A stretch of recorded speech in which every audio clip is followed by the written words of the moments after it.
We've extended their support and great gesture. Said this, ladies and gentlemen.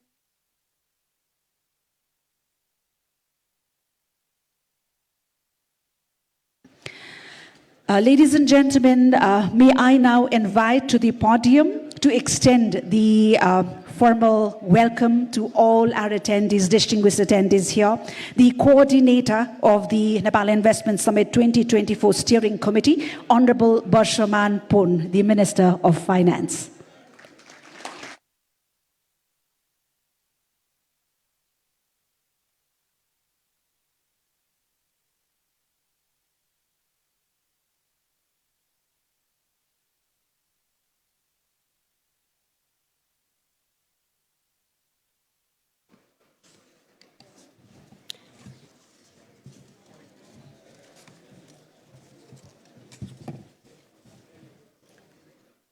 Right Honorable Prime Minister, Honorable Deputy Prime Ministers, respected former Prime Minister, Honorable Ministers and Chief Ministers, Vice President of the World Bank and ADB, distinguished guests, media persons, ladies and gentlemen.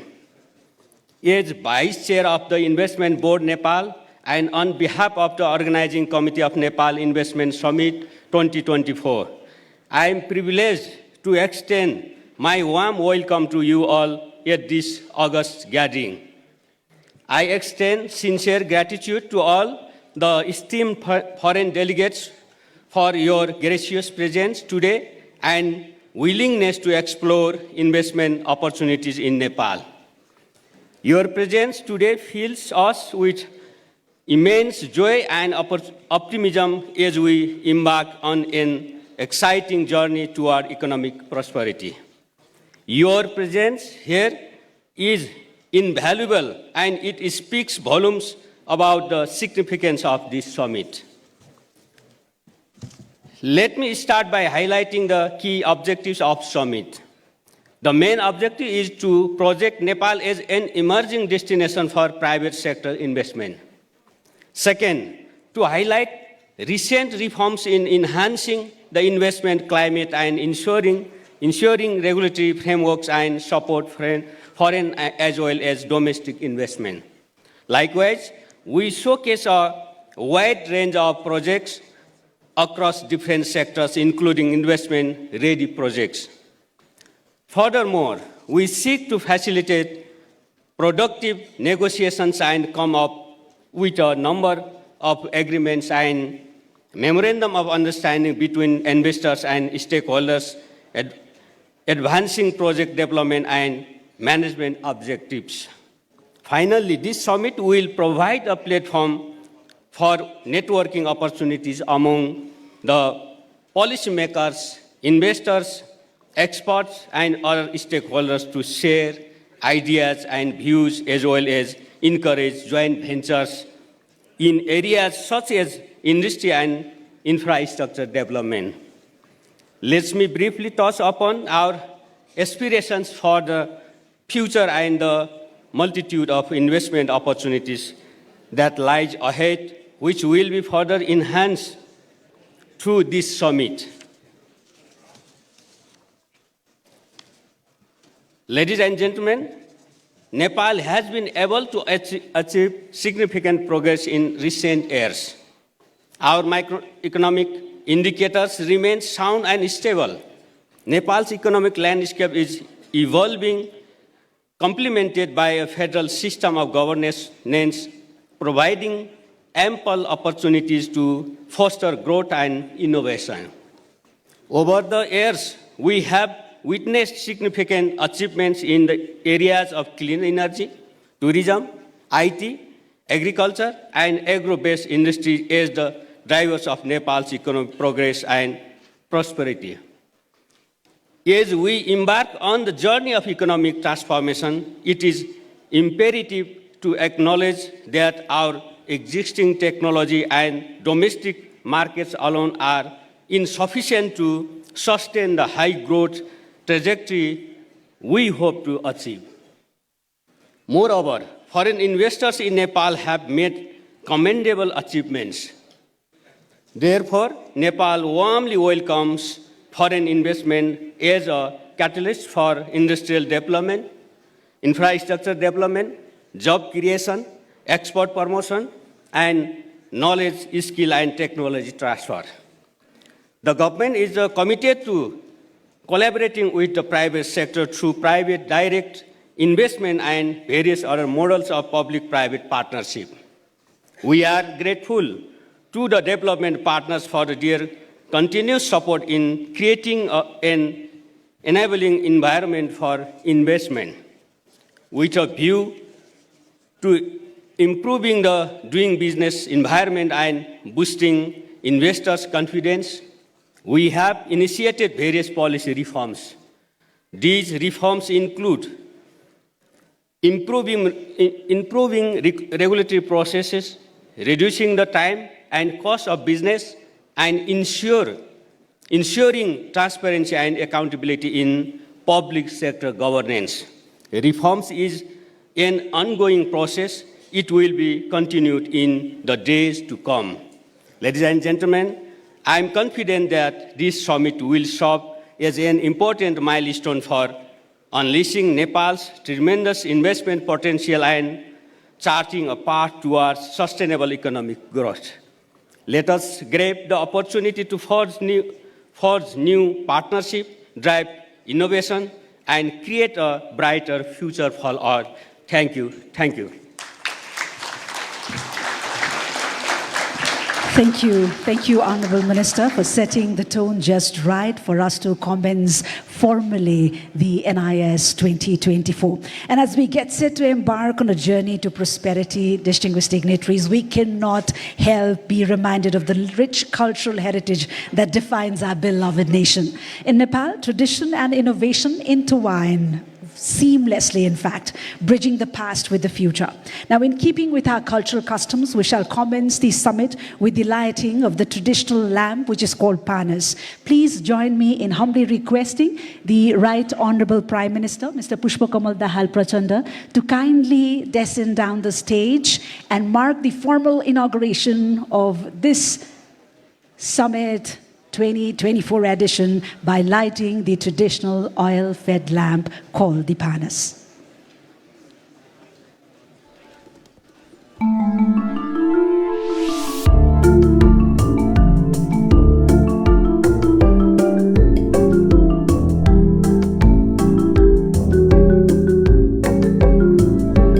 Right Honorable Prime Minister, the NIS 2024 is formally open, ladies and gentlemen.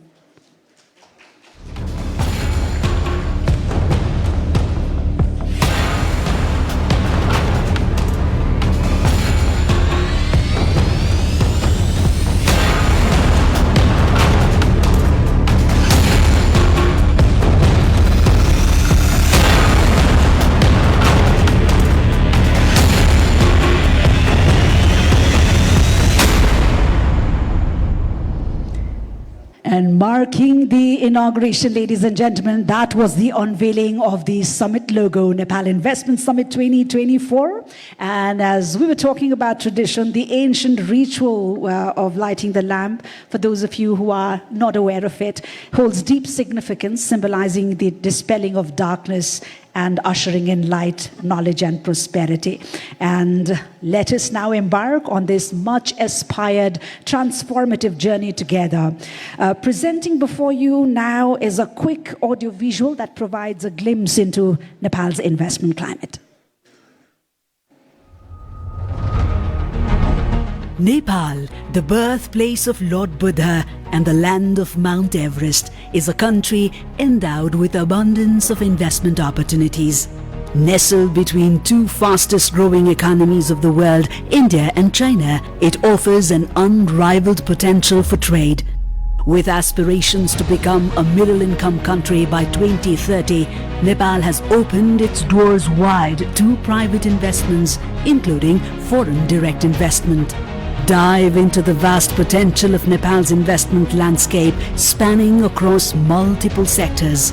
In energy, an abundance potentiality in hydro, wind, solar and biomass remains untapped. With spectacular scenery, rich heritage, diverse climate and warm hospitality, The investment avenues in tourism sector include hotel, adventure, sports, spirituality and MICE. On infrastructure, investors can explore their opportunities in cable car, tunnel, airports, expressways, railways and charging infrastructure for electric vehicles. Moreover, garments, electronics, FMCG in manufacturing sector, minerals, fuel, gemstones, construction in mines and mineral sector, medical education, pharmaceutical industry, wellness tourism and healthcare services in health sector provides ample opportunities for investment. Explore agribusiness opportunities enriched by Nepal's varied terrain, fostering high-value crops like cardamom, ginger and medicinal herbs for global markets. Witness the surge in Nepal's ICT services by investing in AI, digital payment, BPO, data centers. With a flourishing middle class of 30 million, Nepal presents a robust market for premium goods and services across sectors like health, education, urban infrastructure. The population, with over 70% in the working age bracket, is ready to drive the nation forward in a future filled with promise and prosperity. Nepal stands prepared on the infrastructure front, offering a reliable supply of clean electricity and cutting-edge trade facilities underpinned by supportive policies. State-of-the-art trade facilities complement Nepal's industrial landscape, laying the groundwork for it to emerge as South Asia's next investment hub. Transportation services crisscross the nation, ensuring connectivity to most part of the country. A network of airports, including new ones in Pokhara and Bhairava, facilitates seamless domestic and international travel, streamlining the movement of people and goods. The road network undergoes continuous upgrades, with plans underway to enhance connectivity with Nepal's immediate neighbors, China and India, through new transport infrastructure projects. From electricity to trade, transportation to connectivity, Nepal's infrastructure is primed and poised, signaling investors to partake in its journey towards economic prosperity. Nepal has revamped its trade and investment policies, enhancing its allure for foreign investment. With 100% foreign ownership permitted in nearly all economic sectors, coupled with assurances against industry nationalization, Nepal offers a secure environment. Corporate tax holidays and sector-specific incentives sweeten the deal for investors, incentivizing investment in targeted sectors and regions. Investors enjoy streamlined entry, operation, repatriation, and exit procedures, along with hassle-free visa and immigration support, including residence permits for themselves, their staff, and families.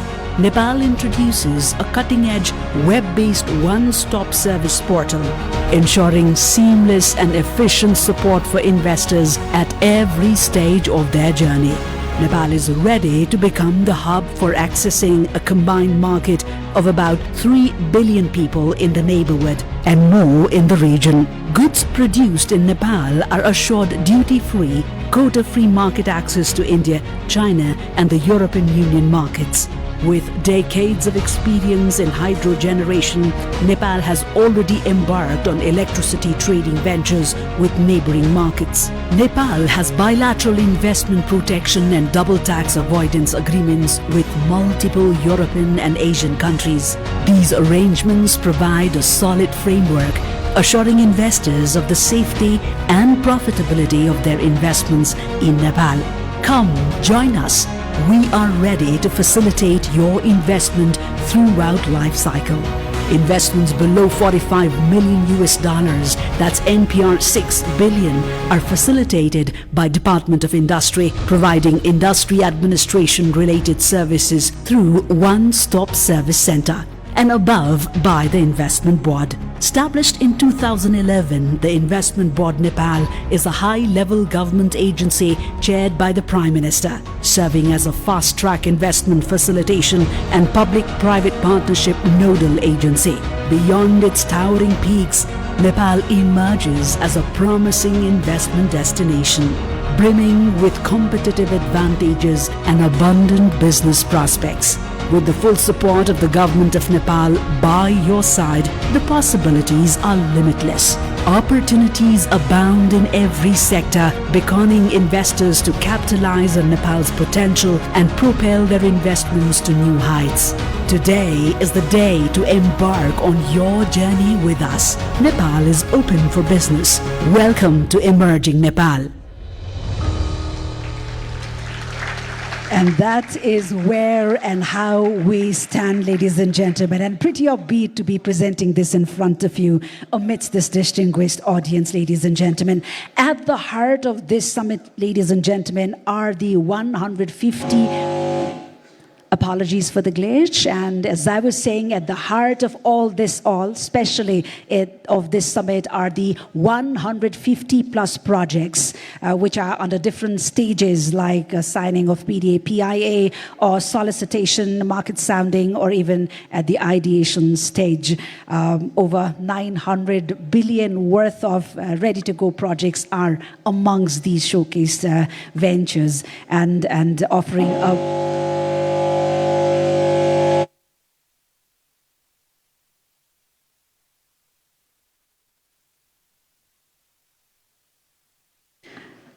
My sincere apologies for this technical glitch, ladies and gentlemen. I'm sure everybody's upbeat here, including the technical equipments, and I'm sure the technical box would be fixing it quite quickly.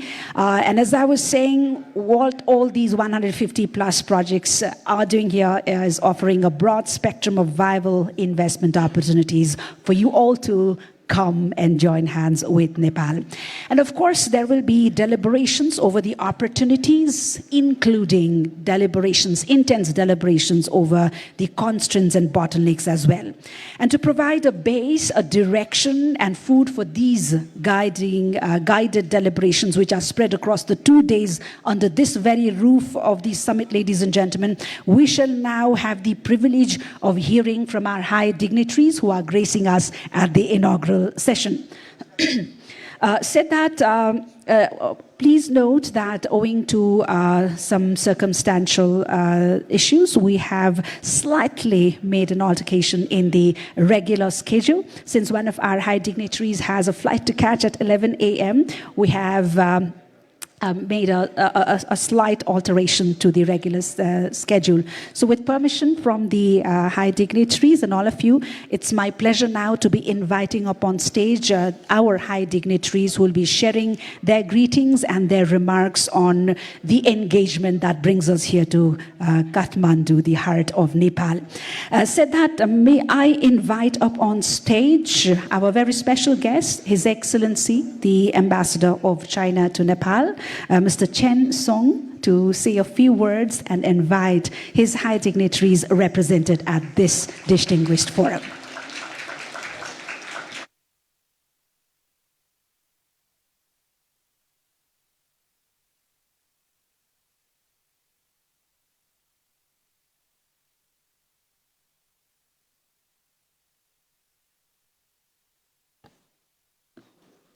Thank you. Right Honorable Prime Minister, Honorable Deputy Prime Ministers, Ministers, and also former Prime Ministers, distinguished guests, and ladies and gentlemen, good morning. First of all, I'd like to express my warmest congratulations on the successful opening of the third Nepal Investment Summit. China and Nepal friendship enjoys a long history. Connected with mountains and rivers, we are good neighbors and partners. Mutual respect and mutual support is a fundamental feature of our bilateral relations. Over the years, China has been Nepal's largest source of foreign investment, and we have provided strong support for Nepal's social and economic development. Currently, Nepal has huge investment potentials and broad market prospects, and Nepal's development is facing new opportunities. Today, with the third Investment Summit opening, Nepal has embarked on a new journey of economic cooperation and development. The current Nepali government has actively responded to people's aspiration for development and taking proactive measures to improve the investment environment. More and more Chinese enterprises are showing interest to investing in Nepal. The Chinese government attached great importance to this investment summit. His Excellency Mr. Luo Zhaohui, Chairman of the China International Development Cooperation Agency, is leading the official delegation to participate in this very important summit.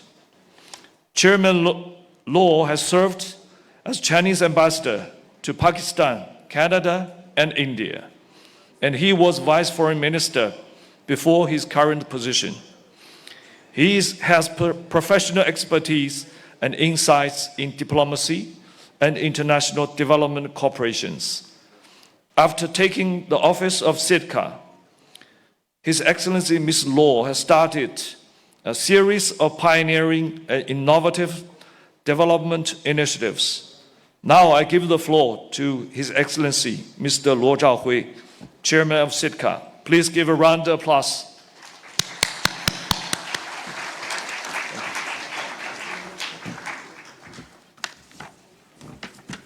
Your Honorable Prime Minister Prachand,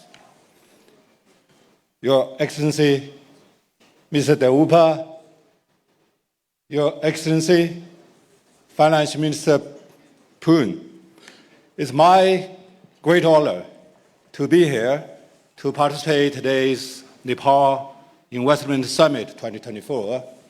On behalf of Chinese government, I would like to express my sincere congratulations to today's opening ceremony. Realizing sustainable development is a permanent goal of the world. The investment is necessary for the development. Against the current global geopolitical environment, shortage of development and investment is the biggest challenge all of us facing. The UN 2030 Sustainable Development Goals, SDGs, is lagging behind. That's why today's summit is of very special significance. Nepal is a very beautiful country with great development potential and opportunities. Through the efforts of Nepal government and people, Nepal has overcome the COVID-19 pandemic and other difficulties and realized economic recovery, social stability, especially powerful recovery in tourism. Over 1 million overseas tourists have visited this country in a year. This are very positive development. More than that, Nepal is rich in resources such as cheap labors, hydropower, tourism, forestry, infrastructure. All of this area is full of potentials. All these favorable facts gave the world full confidence to invest in this great country, France. China attached great importance to our bilateral relations. In October 2019, President Xi Jinping paid a historic visit to this great country, one of the major achievements reached is to build the Trans-Himalaya all-dimensional connectivity network. Last September, Honorable Prime Minister Prachand paid an official visit to China. Our leaders have reached important consensus guiding our future cooperation. All these fruits are in process of implementation. I'm happy to see that in 2020 to 2023 fiscal year, China stood as Nepal's largest source of foreign investment again. Chinese investment in Nepal has reached 1.75 billion US bucks, creating over 100,000 jobs for Nepal. I'm satisfied to note that more than 350 entrepreneurs from China to participate in today's function. It really shows how Chinese government, how Chinese entrepreneurs show their strong interest to this investment land. Ladies and gentlemen, I would like to share the following insights on boosting investment in Nepal. First, the Chinese government will continue to attach great importance to direct and indirect investment in Nepal. To implement the Trans-Himalayas or dimensional connectivity networks is the highest priority for both of us. Air and road link border checkpoints are going on well. Feasibility studies of the cross-border railway and cross-border transmission line are moving forward. Mobilizing more projects is one of the major investment ways from China. The finished projects, such as the Civil Service Hospital, Kathmandu Inner Ring Road, and the Pokhara International Airport, have already become landmark undertakings. We will speed up the key projects, such as the maintenance of the Aniko Highway, the Tokra-Charari Tunnel, the second phase of the improvement of Kathmandu Inner Ring Road. All of these projects' cooperation will boost investment in Nepal. Secondly, we will pay more attention to boosting investment through advancing the high-quality BRI cooperation and implementation of the GDI. BRI, of course, means Belt and Road Initiative. GDI means Global Development Initiative. During the third round of BRI Summit, President Xi Jinping announced financing window of more than $100 billion US. Under the GDI framework, we mobilized $12 billion US investment fund. Nepali government and commercial institutions based on good projects are mostly welcome to apply for the funds. We also reached the consensus for building the industry park and the agriculture park separately. More than that, over the past 40 years of reform and opening up, China has gained rich experience in improving the business environment and attracting FDI. We are willing to share those experiences with Nepal. Thirdly, we will continue to encourage qualified and influential Chinese entrepreneurs to invest in Nepal. Some Chinese big state-owned companies, such as CCCC, CEEC, CSEC, and Huawei, have done their business well in Nepal. We know that Nepal is at a critical stage of economic transformation with great potential of development opportunities. Chinese companies have strong desire to invest different areas such as infrastructure, hydropower, tourism, agriculture, education. Chinese government is arranging to open new flights from China to Bokla and Lambili.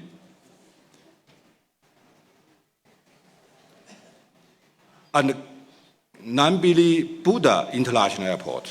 In this regard, I have a good news to share with all of you. That is from May 1st of this year, namely 3 days later, there will be no visa fee for Nepali people to China. Fourthly, Nepali side should create favorable environment of investment, should continue to create favorable environment of investment. There is a Chinese old saying that is building a good nest to attract the phoenix. What is the meaning of the good nest?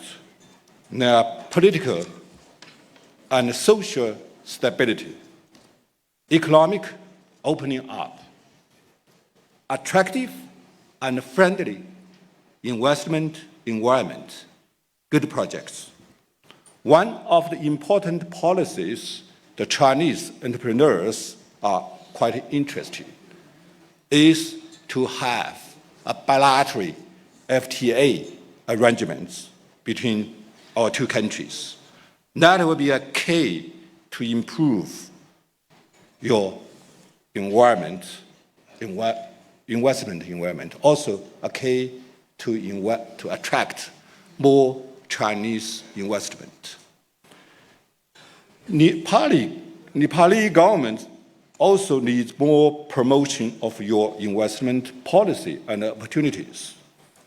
For the companies doing business already here in Nepal, I engaged them recent days.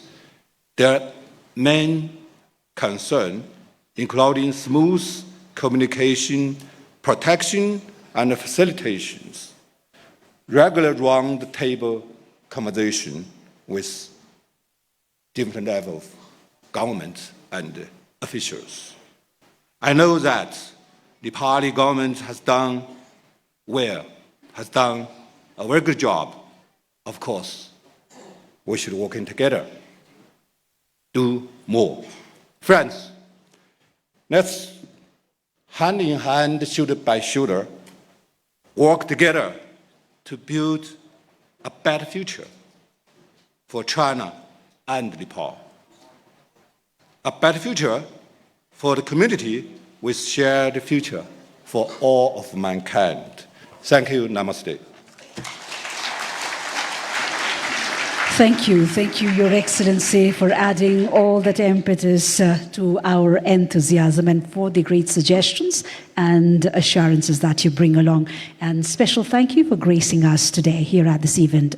Ladies and gentlemen, since His Excellency has to catch a flight at 11 a.m., we had to make a slight alterations in the schedule. Now we get set to return back to our regular schedule. And before we do that, our attention certainly has been drawn to the individuals, our esteemed invitees who are having to face the brunt of standing at the hallways. I would want to bring to your notice that we have 2 other spillover halls where you can very much witness all the proceedings live. So if you could find your way, our volunteers and members from the organizing team are spread outside at the lobby. If you could find there, and you would be very much comfortable there. Thank you for this great spirit that you add to this event. Said that, let me draw your attention back to the schedule of the formalities up here. Ladies and gentlemen, we shall now hear from one of our steadfast and long-standing partners who has extended support in one of the key priorities of the Nepal government over the many years we've worked together. So my pleasure of inviting up on the stage the Chairman and Managing Director Designate of Satluj Jal Vidyut Nigam SJVN, Mr. Sushil Sharma, to share his remarks.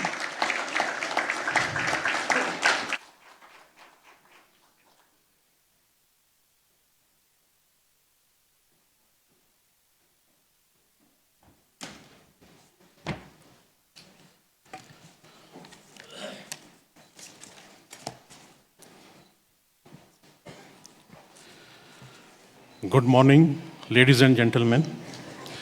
Right Honorable Prime Minister of Nepal, Cabinet Ministers, Chief Ministers, Chief Secretary of Government of Nepal, Secretaries of Government of Nepal, other dignitaries of Government of Nepal, His Excellencies, ambassadors of different countries, representatives from development partners, and media persons. I would like to thank Shri Sushil Bhattaji, CEO, IBN, for providing this opportunity to share my thoughts with this august gathering. SJVN has started its journey in Nepal way back in 2008 by signing an MOU for 900 megawatt Arun 3 hydroelectric project, and since then we have moved a long way. As on date, SJVN is developing 3 hydro projects of around 2,200 megawatt capacity, which are under different stages of implementation. The advent of IBN in the year 2011 has provided the necessary impetus for infrastructure development in Nepal. IBN, under the dynamic leadership of Right Honorable Prime Minister of Nepal, Shri Pushpa Kamal Dahalji, has been instrumental in formulating different laws and regulations to enhance the ease of doing business in Nepal. The enactment of Public-Private Partnership of Investment Act in 2019 is one such major initiative. In the last 4 or 5 years, IBN have made substantial progress in improving business environment in the country. Nepal is an investment-friendly country, and IBN is continuously hand-holding investors like SAPDC for successful implementation of large PPP projects, along with expediting approvals and clearances by coordinating between different Government of Nepal entities. I am happy to say that the progress of Arun 3 hydro project is more than 74% work of project stands complete as on date, which exemplifies the role of IBN in facilitating mega projects and guide FDI-based investors. The expeditious clearance of Lower Arun DPR in a record time of 90 days, which has not happened in India itself, and conclusion of PDA and its signing are few such examples, which in itself demonstrates the capability, competency, and pace at which IBN can deliver. The IBN has proactively provided support for us for the import of construction material, machinery, plant and equipment, remittance of payment to foreign suppliers, coordination with different stakeholders, approvals, etc., in a time-bound manner, which is commendable and praiseworthy. Let's give applause to IBN for this thing. SJVN Limited, as on date, is developing 57 gigawatt of power projects in the field of hydro, solar, wind, thermal, and out of which 2,200 megawatt of hydro projects are in Nepal, for which investments of more than 33,000 crores, NPR, 330 billion NPR, will be drawn over the span of project implementation. I would like to highlight that SJVN is committed to generate more than 5,000 megawatt of hydropower in Nepal by 2030, out of the total economical viable potential of 42,000 megawatt. The present development of hydro projects of 2,200 megawatt by SGM Limited in Nepal would generate various benefits such as socio-economic upliftment, employment generation, local resource utilization, medical and educational facilities, infrastructure development, etc., to name a few.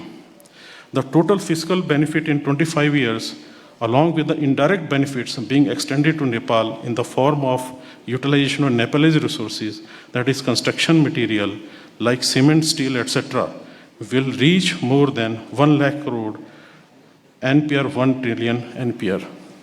I am pleased to share here that SGVN has made big stride in harnessing the solar and wind potential in India, where, as on date, company is developing projects in different states of India to the tune of 7 gigawatt.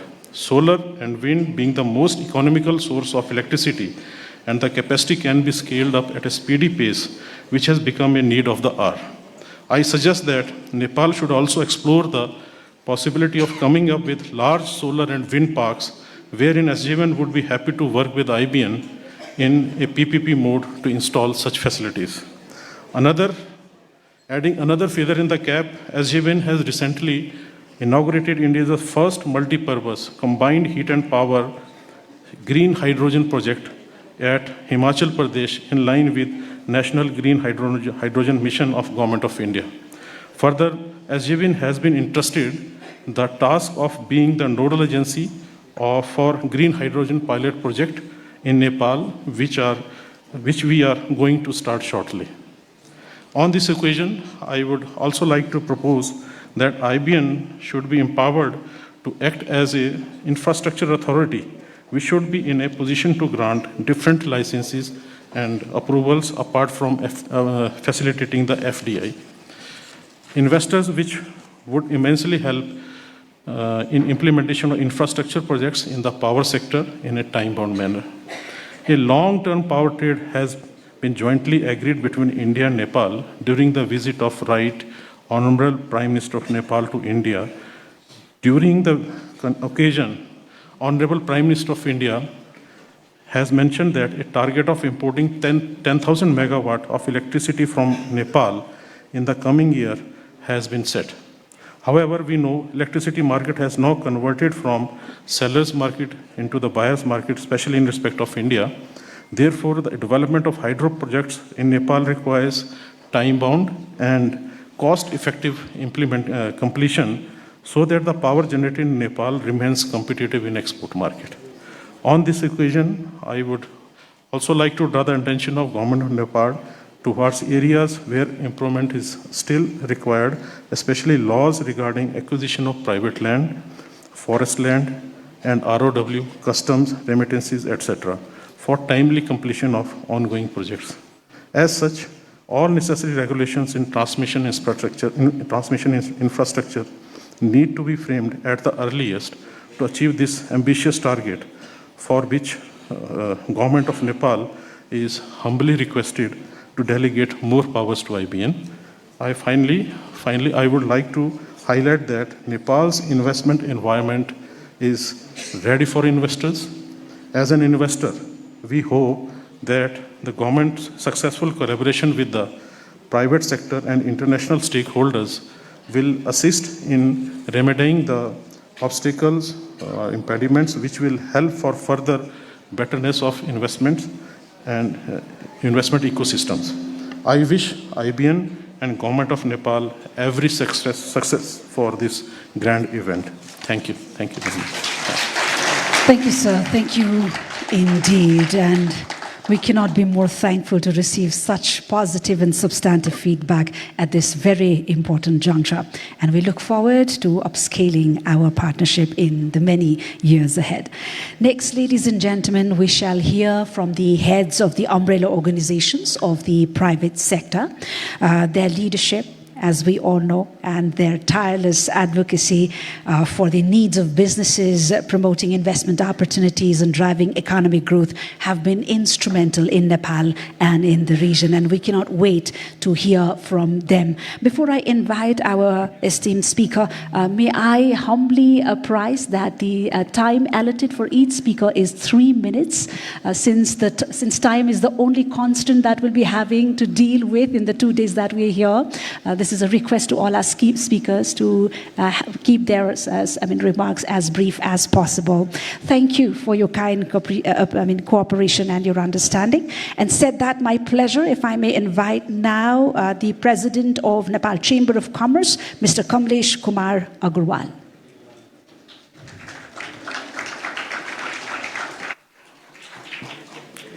Right Honorable Prime Minister Pushpa Kamal Dahal, distinguished guests, ladies and gentlemen, a very good morning. I welcome you all to this mesmerizing country of Himalayans.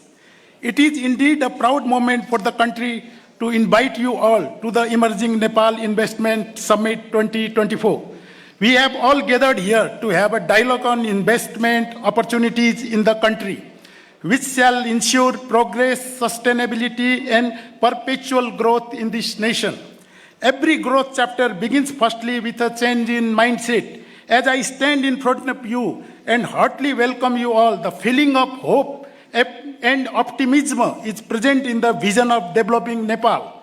We realize that capitalizing on the potential cannot be achieved alone. However, it is very much possible through strategic investment, innovative and long-term partnerships and unwavering commitments.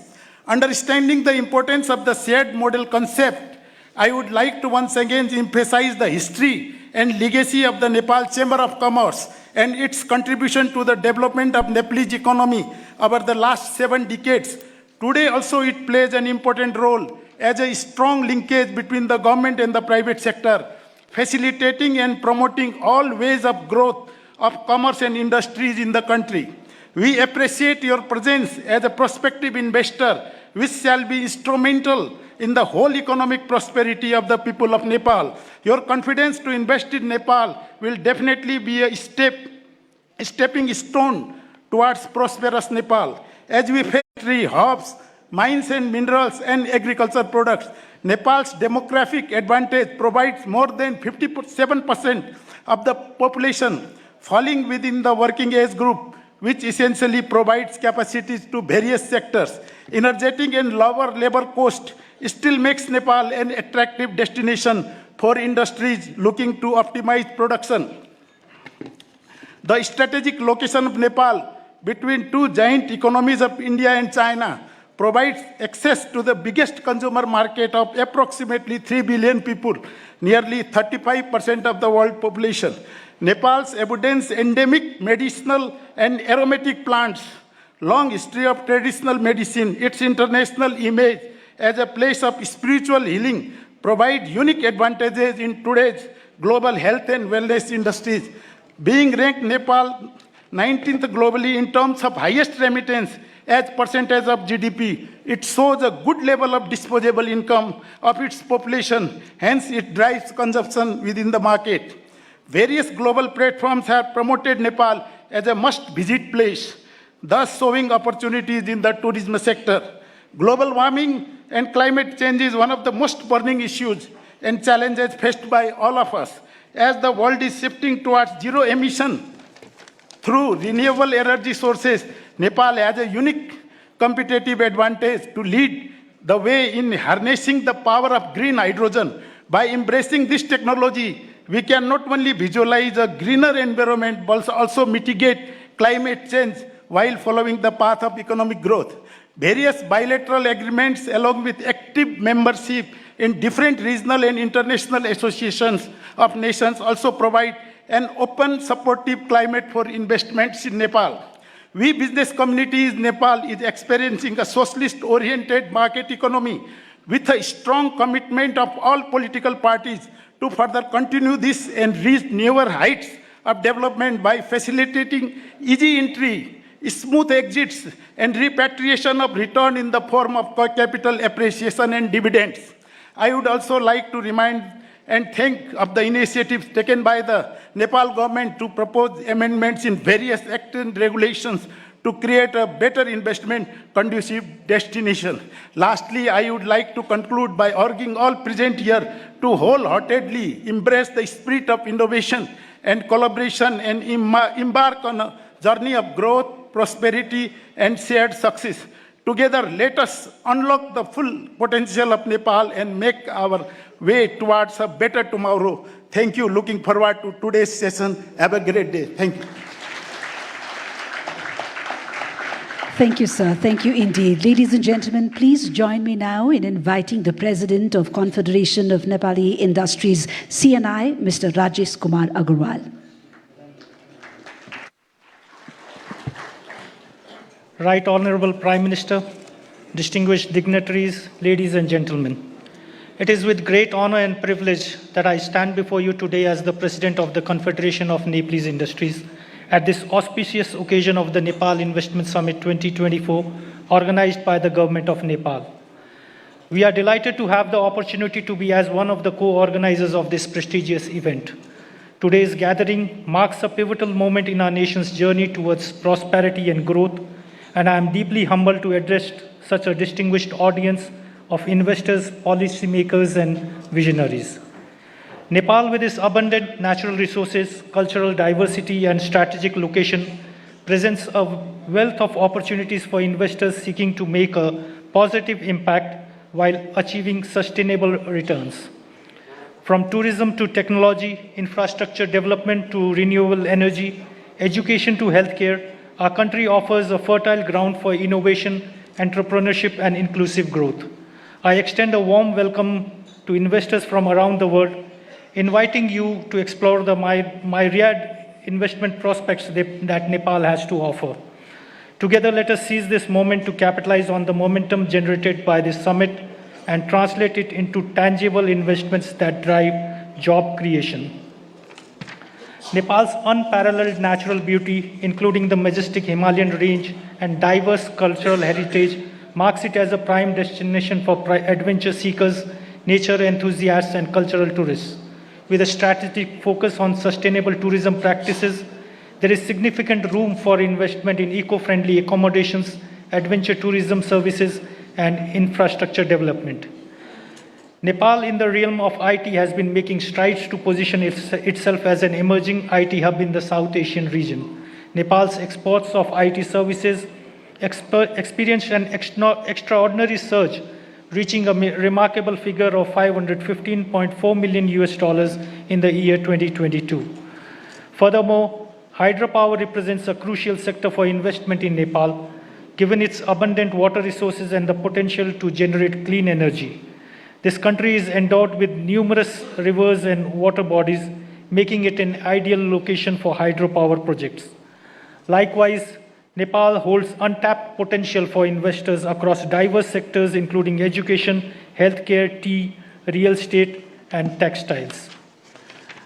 I'm glad to share with you all that the government has responded to the requests of the private sector, such as CNI, by amending various laws and regulations. It brings me great satisfaction to recognize and commend the proactive measures taken by the government through recent amendments in a multitude of laws and regulations. These actions underscore the government's unwavering commitment to nurturing a conducive investment climate within the country.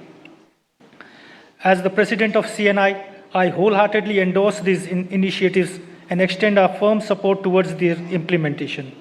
We are committed to collaborating closely with the government to ensure the successful execution of these reforms.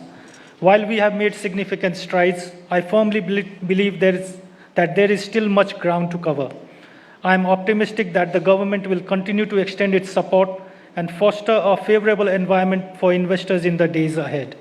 Also, please rest assured that CNI is committed to providing unwavering support and assistance to investors seeking to navigate the intricacies of the Nepalese market. In closing, let's seize this moment to drive transformative change and sustainable growth in Nepal. I strongly believe together we can unlock our country's full potential through collaboration, innovation, and shared vision. Thank you. Thank you, sir. Thank you indeed. May I now invite for his remarks the President of the Federation of Nepali Chambers of Commerce and Industry, FNCCI, Mr. Chandra Prasad Dhakal.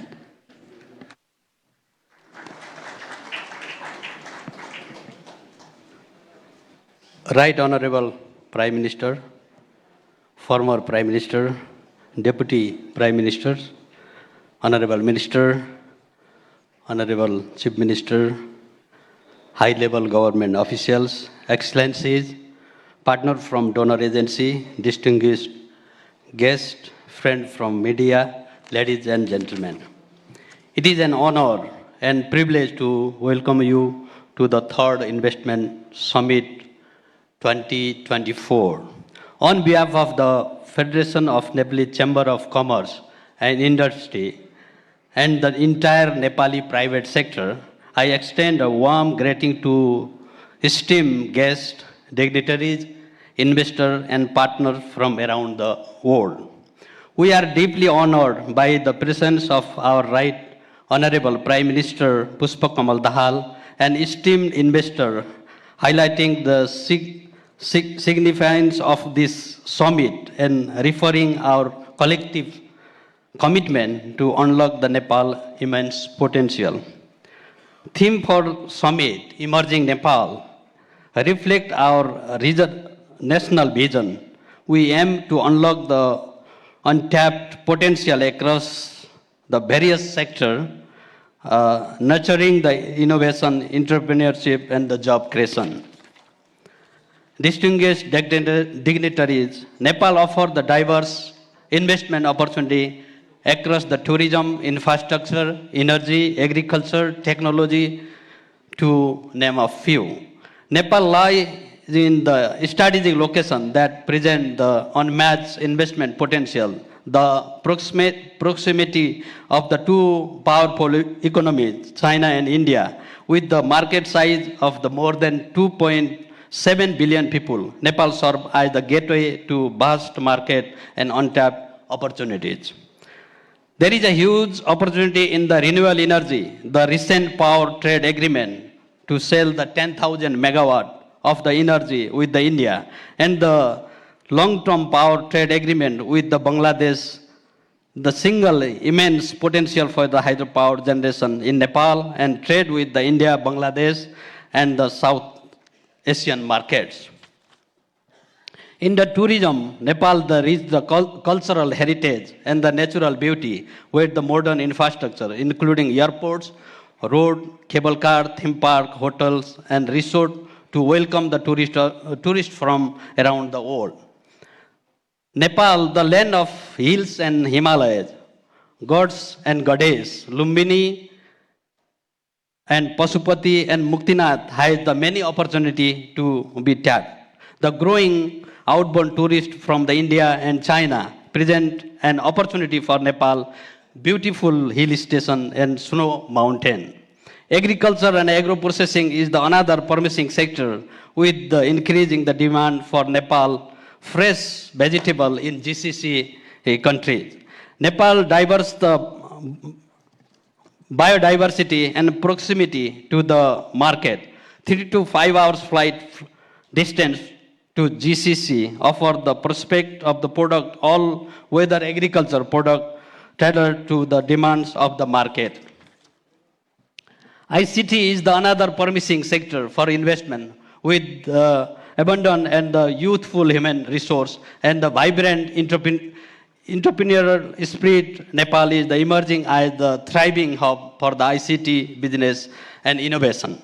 Investing in the technical education is the another promising sector for Nepal, giving the significant gap between the demand for the skilled human resource and the availability of the supply. With the many untapped youth seeking the opportunity at the home and the abroad, establishing the technical school would serve to vital prosperity, address the domestic shortage of the skilled labor and help the boost remittance inflow when the skilled worker migrate abroad.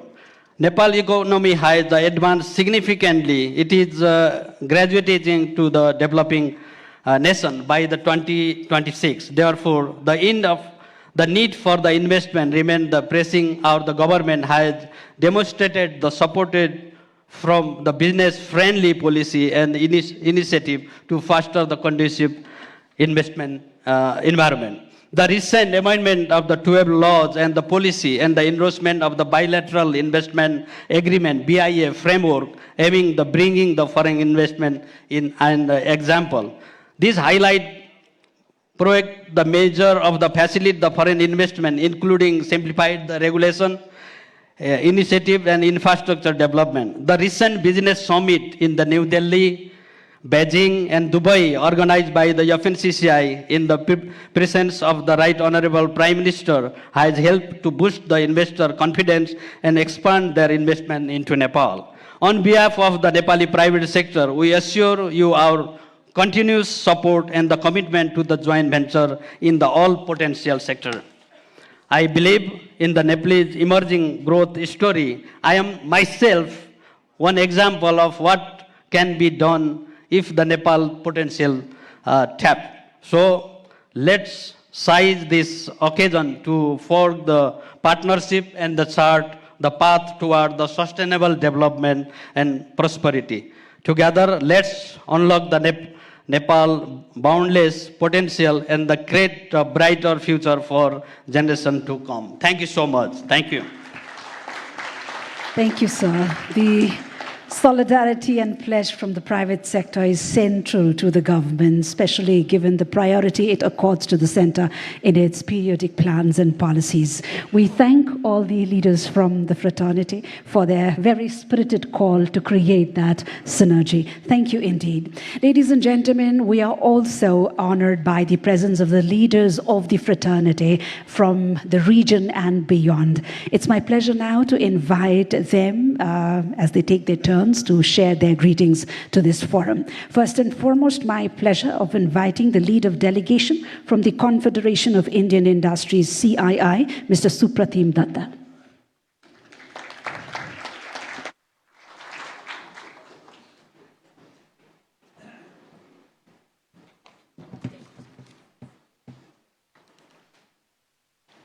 Right Honorable Prime Minister, Mr. Pushpakamal Dahal, distinguished guests, ladies and gentlemen, it is a great privilege for CII to participate in the third edition of the Nepal Investment Summit.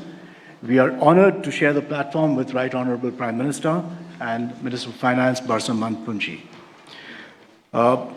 Excellency, CII had a very productive and insightful meeting with you just about 2 weeks ago during the 58th AGM of the FNCCI. Your vision statement for Nepal, the potential that Nepal holds for us, has bolstered the confidence of the Indian enterprise in Nepal's economic potential going forward. The CII, on its part, is a strong believer in the enduring relationship between India and Nepal. Our ties go far beyond trade and commerce. It encompasses development partnerships, robust economic engagement, and also, most importantly, a vibrant people-to-people connect. Today, we have an opportunity to build on this momentum, the momentum that can explore new avenues of collaboration, India's vast consumer base, advancements in technology, and entrepreneurial spirit can serve as a catalyst for Nepal's economic development. While Nepal's strategic location and natural resources offer immense potential for Indian enterprises to participate in this growth story. From CII, we see many opportunities to work together.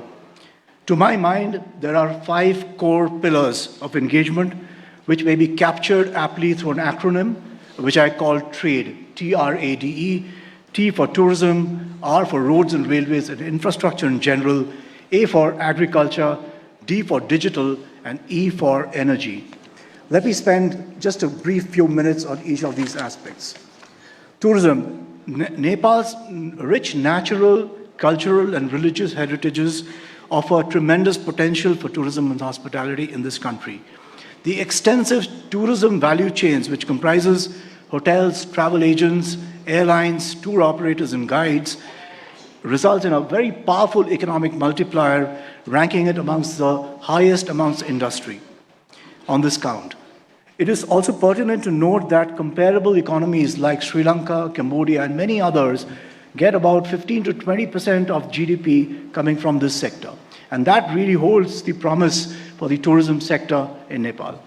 Indian enterprises, on our part, would be very keen to invest in the development of the hospitality infrastructure in Nepal, and also very importantly in building human capacity to be successful in this very important industry as we go forward. Roads, railways, and infrastructure. World-class infrastructure, as all of us know, is key for development. On the one hand, it is a prerequisite, in a manner of speaking, for boosting economic activity, but it's also, on the other hand, a force multiplier for job creation and for private consumption. Indian industry believes it can partner Nepal in its infrastructure mission. We would be keen to explore projects encompassing road connectivity, airports, railway networks, intercity highways, and expressways. A for agriculture. Agriculture remains a very significant contributor to the GDP of Nepal. It's about 25%, but importantly, it also contributes 60% or employs 60% of the total workforce in the country. There is significant potential to manufacture and process high-value agricultural goods from Nepal, given its rich flora and fauna and biodiversity in the country. We can go up the value chain through products like medicinal and aromatic plants, pet food, horticulture, honey, tea, coffee, etc., which have all been already identified by the government of Nepal. I think where there is a potential to work together is on investments in seed technology, in agri-tech, in building fertilizer capacity within the country, so that this contributes to enhancing the productivity of the agriculture sector within Nepal. Investments in climate-smart agriculture, in agroforestry, leveraging the power of technology is going to be critical to build resilience in agri-value chains and creating sustainable livelihoods in Nepal. This is very critical, especially given what's happening these days on climate change and the extreme weather events that are now a reality of life.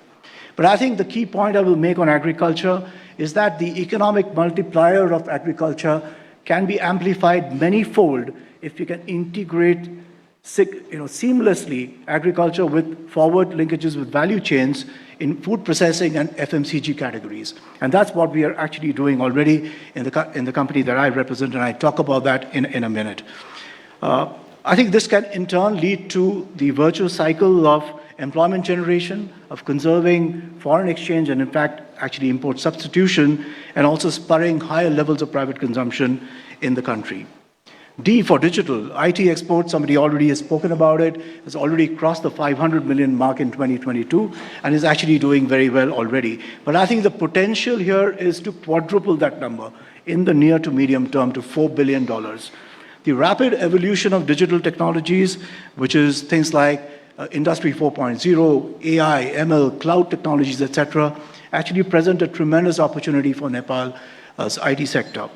The rapid development of the IT sector in Nepal, along with a vibrant startup ecosystem, can actually engender a virtuous cycle again of employment creation, of foreign exchange earnings, and provide a fillip to private consumption in the country and reaping the demographic dividend that Nepal has got. We must work together to leverage India's expertise in the IT sector and also its great success in recent times in digital public infrastructure to usher in rapid digitalization of the Nepali economy. E for energy, my previous speakers have already spoken about it, so I won't take much time. But I think the long-term power trade agreement that has been signed between India and Nepal recently has paved the way for Indian enterprises to participate in this sector through investments in Nepal's hydropower development, setting up transmission lines and energy storage. This will go a long way in developing Nepal and positioning it as a clean energy hub in South Asia.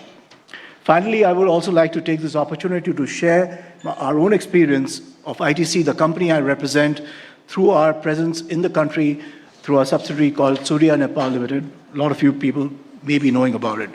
ITC has been in Nepal for over nearly 4 decades now through our subsidiary. And from a humble beginning in 1986, Surya Nepal has transformed itself into a truly Nepalese company, offering consumers world-class products and services under the proud Made in Nepal tag. It is the largest contributor to the exchequer and stands as a beacon of success for potential foreign investors, and we'll be very happy to share our own experience with potential foreign investors. In recent years, the company has forayed into new FMCG lines of businesses such as biscuits, confectionery, and agarbatti, and we are now also looking at launching a high-end luxury hotel project in the city of Kathmandu. We remain focused on scaling up these businesses as also our existing businesses in the years to come. Finally, on behalf of CII, I would once again like to express our thanks for giving us the opportunity to share our thoughts. We look forward to working closely with you and contributing to Nepal's growth stories in the years to come. Thank you. Thank you, sir. Thank you indeed. Ladies and gentlemen, with great pleasure, now I invite to share his remarks the Senior Vice President for South Asia of the United States Chamber of Commerce, Ambassador Retired Atul Keshav.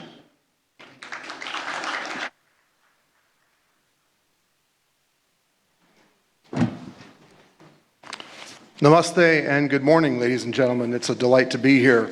Honorable Prime Minister, Minister Poon, members of the government, distinguished delegates, what a delight to be in Kathmandu.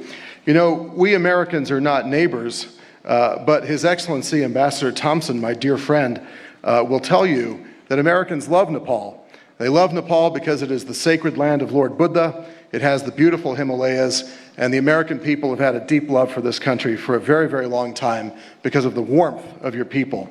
So it's a great honor to be here. Friends, I bring you the very warm greetings of the United States Chamber of Commerce in Washington, D.C. We are the world's largest private sector business advocacy organization. At our headquarters across from the White House, we were very honored to host Minister Poon last week, and we had a delightful time talking about the prospects for private sector investment in Nepal. Back in October, we hosted your Honorable Foreign Minister for the ceremony that accredited the very newest and 130th American Chamber of Commerce right here in Kathmandu, Nepal. So we've had very warm and friendly engagements with the government of Nepal, and we look forward to having that continue. And I invite all of you to come and visit us at the U.S. Chamber of Commerce in Washington, D.C. Friends, I last came here 10 years ago when I was an American diplomat, and there have been some real tough times in this country in the past 10 years. The earthquake, the pandemic, so much suffering.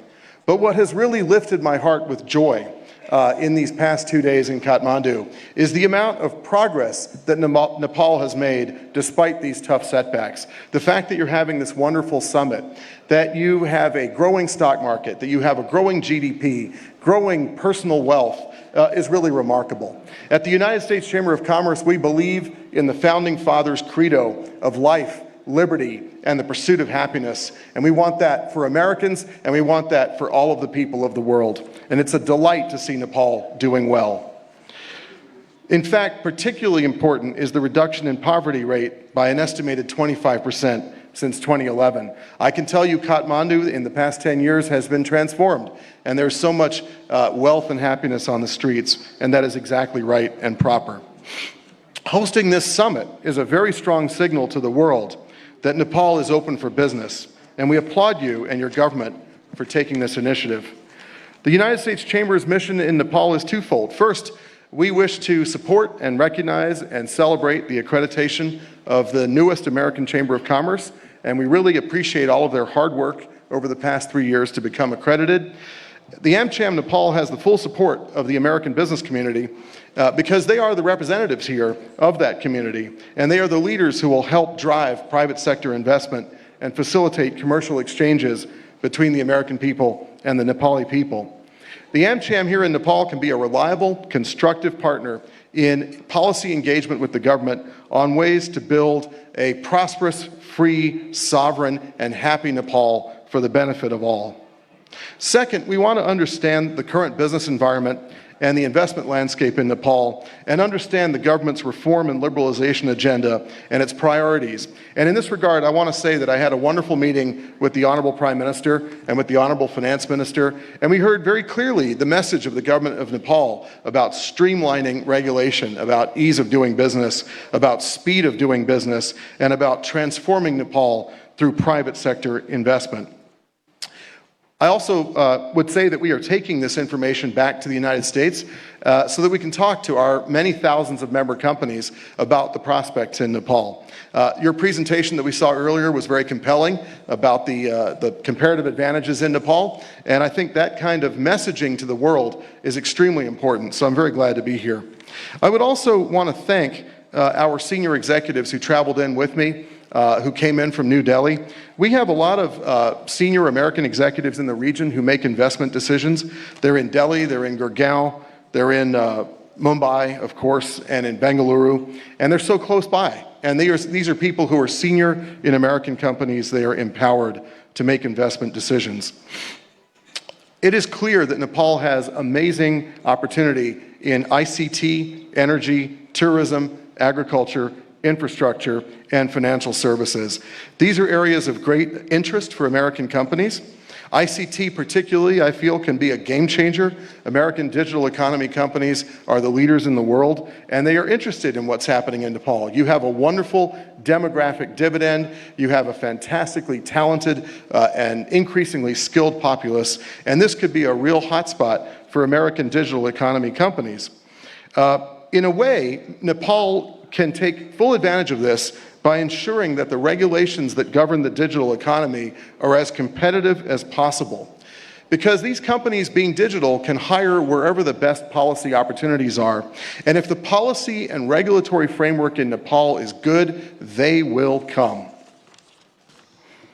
Friends, the development and unlocking of Nepal's rich hydropower resources through effective regulations and policies can also position the country as an energy hub and an exporter to the wider region, which will fuel considerable growth in this region and in Nepal, and of course generate tremendous amounts of revenue and prosperity for the Nepalese people. Clean energy could also sustainably fuel further investment in Nepal, particularly in energy-intensive products such as servers and data centers, especially relying on clean and renewable energy. Friends, while there's a lot that's been accomplished, and I really appreciate the rhetoric and the clear policy signals of the government of Nepal, I think that there's always more to do, and this is where American companies play a role. American companies have been in Nepal for decades. They are responsible stakeholders. They adhere to the very highest levels of ethics and managerial and technological excellence, environmental stewardship. They are very large employers in this country. They pay substantial amounts of taxes. They touch the lives of millions of people in this country, and they are working to build a better and happier life for all of the people of Nepal. Companies like MetLife, Coca-Cola, our digital economy powerhouses, are deeply dedicated to the happiness and prosperity of this country. And indeed, we believe in the role of the private sector in generating prosperity and wealth and happiness, and not generating debt and obligation, which is only a way to go backward. Creating a more level playing field for foreign companies, building regulatory predictability and mechanisms for stakeholder inputs, and focusing on ease and speed of doing business will generate further investment in Nepal. In the words of an old American film, if you build it, they will come. We commend the government for its actions in many of these areas, and we appreciate very much the government's efforts to obtain Nepal's first sovereign credit rating and working to pass the electricity bill. We believe that a commitment to lasting reform will enable Nepal's business environment and private sector truly to flourish and generate sustainable, inclusive, and resilient growth for Nepal's citizens. And friends, may I say from my regional perspective, it is clear that the next 20 years in this region could be completely transformative. If you look at the demographic advantages, if you look at the increasing regional and collective effort for integration, and the amazing demographics of South Asia, I think that you could see a transformation in the lives of the Nepali people over the next 20 years that is going to greatly enhance your prosperity and your happiness. But friends, effective and coherent government policy will be essential, and it will catalyze Nepal's efforts to graduate from least developed country status very soon and enter middle income. Friends, the United States Chamber of Commerce stands with you. We look forward to hearing good news from Nepal. We'll take the good news we've heard today back to Washington. We invite you all to continue the engagement. Thank you all very much for the opportunity to speak to you. Thank you. Good day.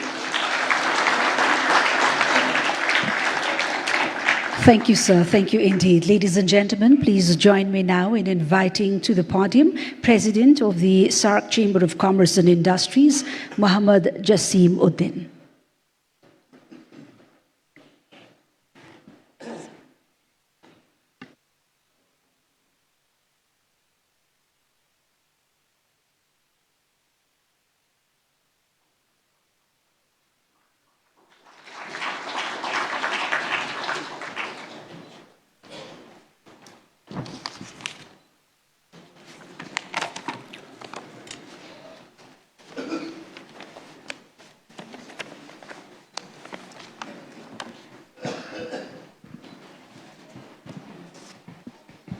Right Honorable Prime Minister of Nepal, Mr. Pushpa Kamal Dahal, His Excellency Finance Minister, and the Honorable President of Nepali Federation Chamber of Commerce and Industry, other dignitaries in the dais, the Honorable Ministers, diplomats, business leaders, distinguished guests, members of print and electronic media, ladies and gentlemen, Assalamu alaikum and very good morning to you all.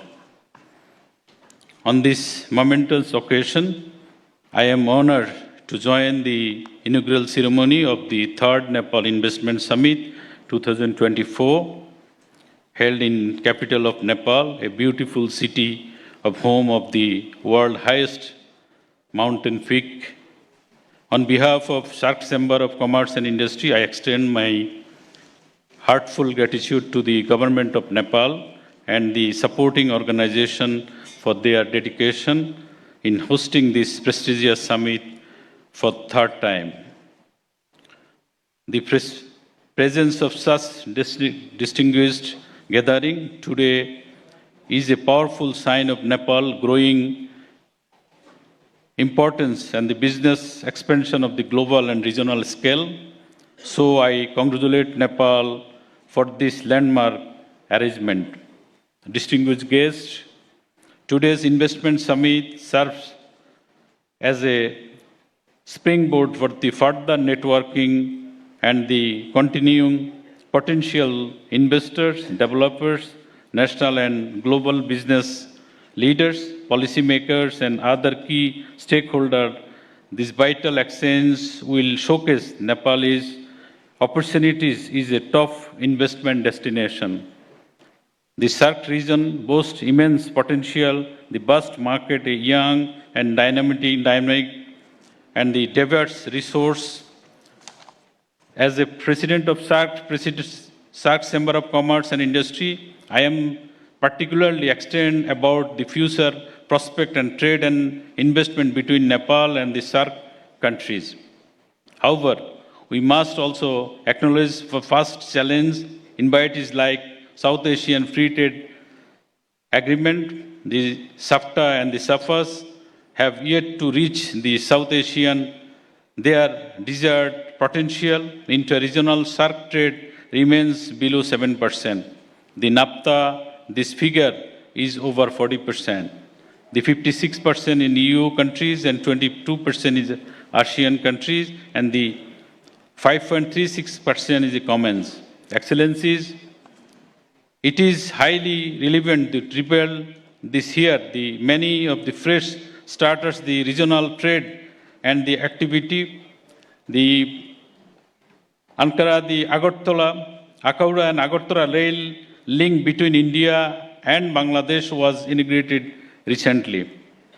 Similarly, India-Sri Lanka ferry service has resumed after 40 years, and the Bhutan-Bangladesh have entered into an agreement enabling the Bhutan use Bangladesh railways, airways, seaport, waterways, and the road transit. In addition, South Asian countries, particularly Nepal, Bhutan, and Northeast India, possess immense potential for the hydro power generation. The first ever regional energy market has been functional with the participation of India, Nepal, Bangladesh. This traditional activity highlights the hydropower and the central theme of the unlocking border benefits between Nepal and Bangladesh. We are looking forward the regional electricity market with the increase the energy synergy of the clean energy resources and the tapping immense hydropower potential in Nepal and Bhutan for low-cost energy crisis across the SAARC.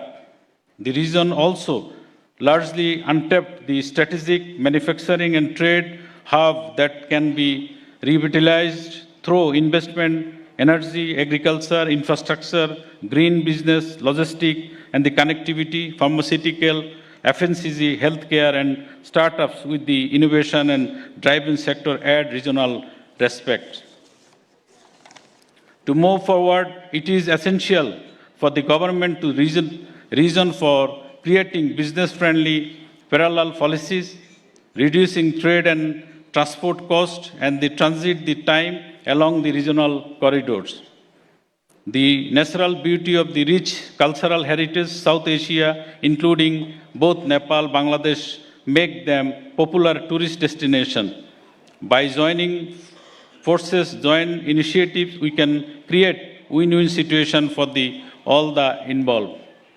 Collaboration can extend both beyond energy, e-commerce, educational exchange programs, secondary, tertiary, and the technical levels. This foster skill as well develop the workforce across the region.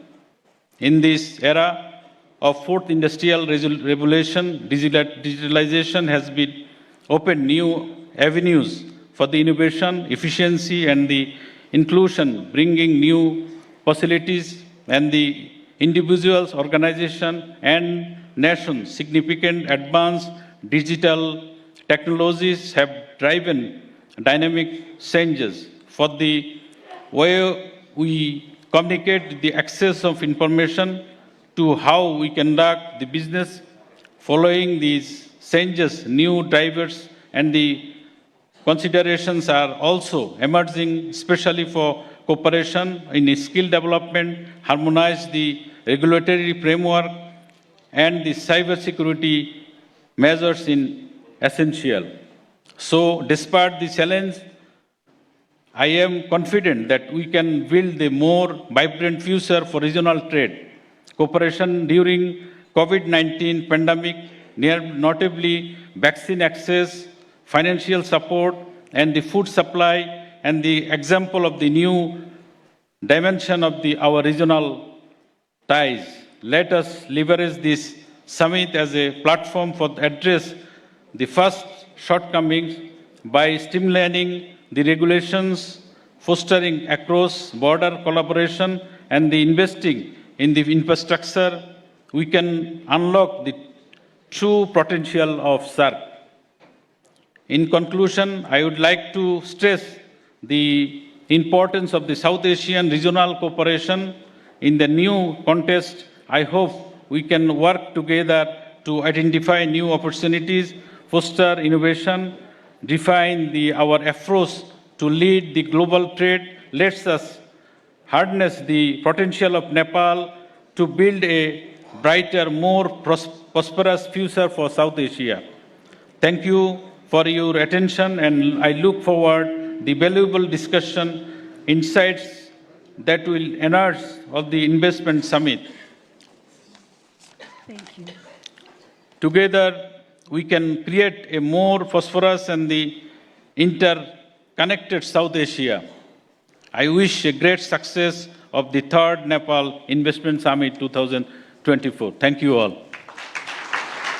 Thank you. Thank you so much, Mr. Mohammad Jasimuddin, the President, SAARC Chamber of Commerce and Industries, and to all the esteemed speakers who have represented their voices at this forum.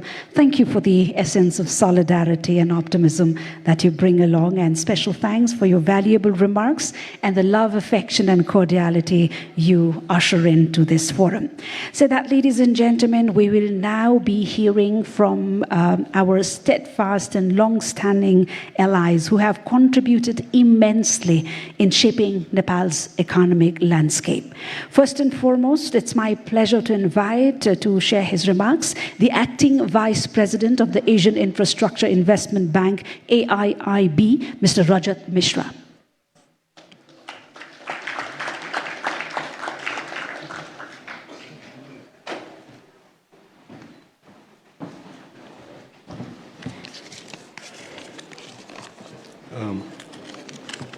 Right Honorable Prime Minister, Your Excellencies, dignitaries, ladies and gentlemen, Namaste. It's an honor to represent AIB and speak at this important event. And I will just try to focus briefly on how AIB can assist Nepal in its development journey. Nepal is at a historic cusp, scheduled to graduate from category of LDC to medium income country very quickly. And with robust macroeconomic stability and strong external sector, Nepal can capitalize on its strengths to further its development. Firstly, Nepal possesses a very strong democratic dividend with a young population. Secondly, Nepal is blessed with abundant natural resources, including hydropower, which has already been touched by a lot of speakers. Third, Nepal has a fertile land and rich biodiversity, which can support the growth of agro-industries. And last not least, Nepal's breathtaking landscapes, rich cultural heritage, and the majestic Himalayas make it a prime tourist destination. However, to fully harness these potentials, infrastructure development and connectivity is crucial, and which is where AIB can play a significant role. As the newest multilateral development institution with a focus on infrastructure, including social infrastructure, AIB has both sovereign and non-sovereign financing windows. We have, just to give a brief background, we have 4 thematic priorities, including green infrastructure, connectivity and regional cooperation, technology-enabled infrastructure, and private capital mobilization. And all of them resonate with Nepal's development needs. On the green infrastructure, for example, we see significant potential in export of hydropower to countries like Bangladesh and India, which have significant energy needs and rely on fossil fuels currently. So it will help significantly in greening of the energy sector in the region. We can help in development of renewable projects, hydro projects, transmission lines, cross-border connectivity, and so on, and where private sector participation is also very critical. Connectivity is another priority for AIB, and we have set ourselves a target of cross-border connectivity to represent 25 to 30% of all financing approvals by 2030. Nepal's landlocked and mountainous regions, it raises the cost of production and trade, but AIB can help in development of roads, power transmission, airports, water infrastructure, and digital infrastructure to help transform Nepal to a land-linked country. Finally, Nepal has the potential to become important base for agro-industries, as the previous speaker from ITC also pointed out, producing high-value items such as tea. AIB has experience in financing connectivity to tea gardens through a rural road connectivity program in India, and we understand the importance of skilled manpower and connectivity of such industries. And we recognize the importance of investing in Nepal's demographic dividend. To ensure that the youth stay in country and contribute to its development, investment in education and health is essential. AIB can invest in social infrastructure, including both public and private education and healthcare facilities. In conclusion, AIB stands ready to support Nepal in its development journey. Through our focus on green infrastructure, connectivity and technology, and private capital mobilization, AIB can contribute to Nepal's sustainable development. Together, we can build a prosperous and resilient Nepal for future. Thank you very much. Thank you, sir. Thank you indeed. Ladies and gentlemen, please join me now in inviting to the podium the Vice President for Central West and South Asia, Asian Development Bank, ADB, Mr. Yin Ming Yang.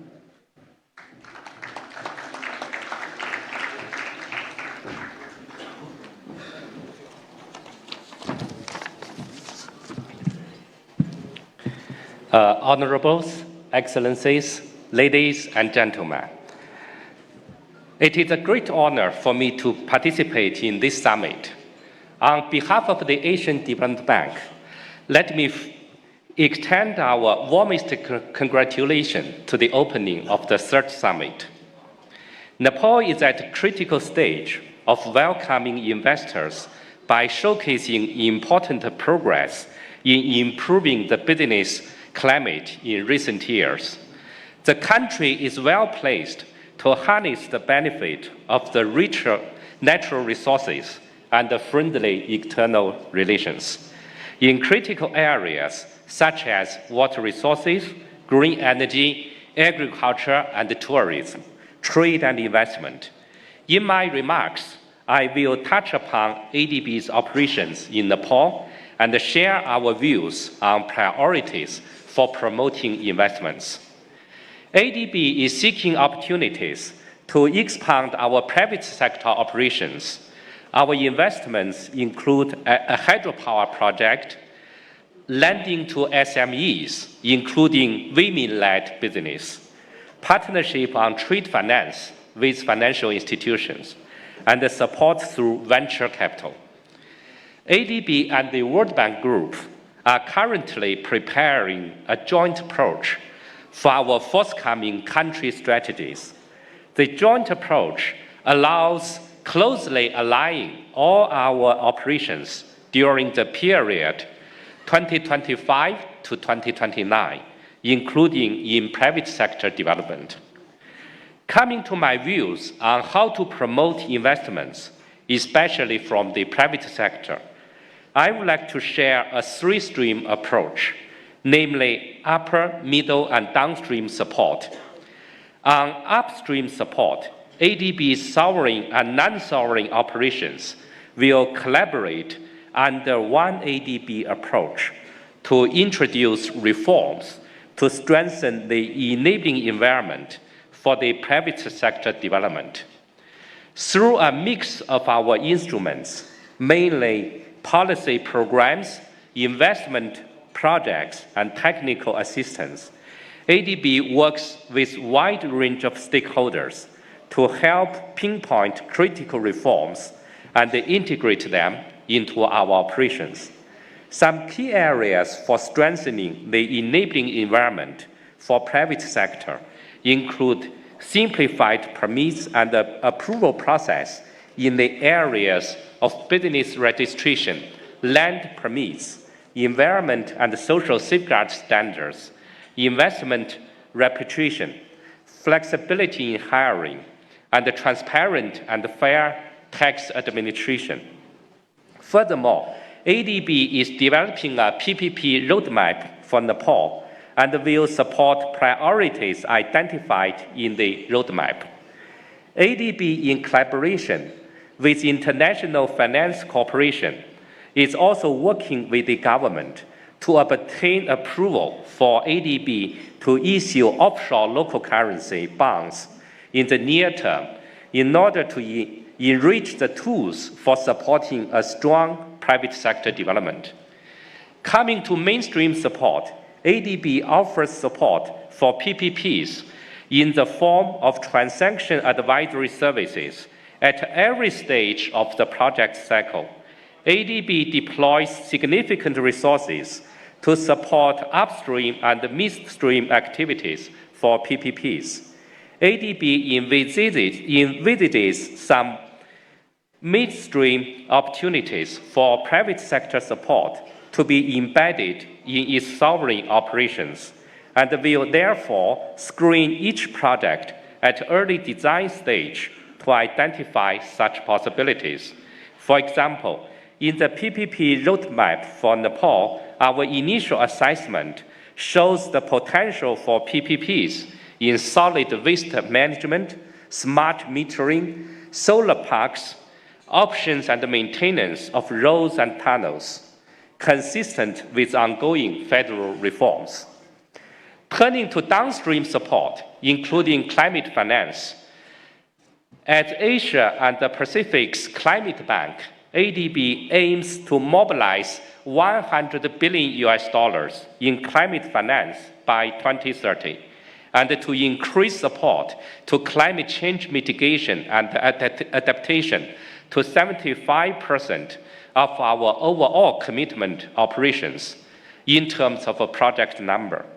ADB supports the financing needs of our developing member countries, including the private sector, especially in meeting their climate goals and the net zero target. In Nepal, ADB expects mobilizing a combination of concessional resources and technical assistance to the private sector for large-scale climate initiatives. ADB will consider support for MSMEs, including women entrepreneurs in niche product value chains, such as horticulture, medical and aromatic plants, and non-timber forest products.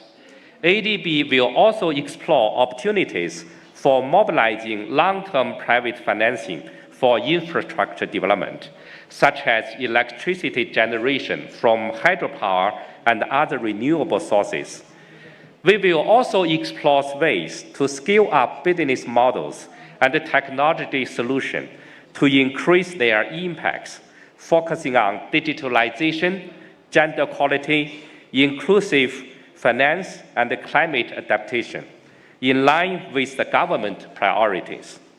ADB will further endeavor to diversify into other segments of infrastructure, such as high-quality telecommunication services, clean and affordable transportation, urban infrastructure and services, and tourism infrastructure. In closing, I would like to commend the initiatives taken by the government to promote investments and reiterate ADB's strong commitment to assist Nepal in attracting private sector investments with both our knowledge and lending services, and in partnership with all the other stakeholders, including the business community. Finally, let me wish a great success of the summit. Thank you.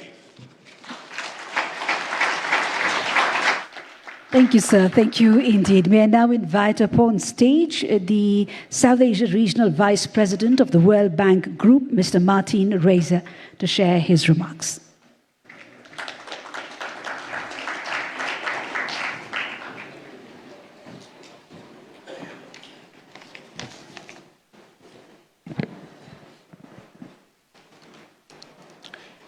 Right Honourable Prime Minister, Honourable Finance Minister, respected former Prime Minister, Excellencies, heads of delegations, ladies and gentlemen, partners and friends.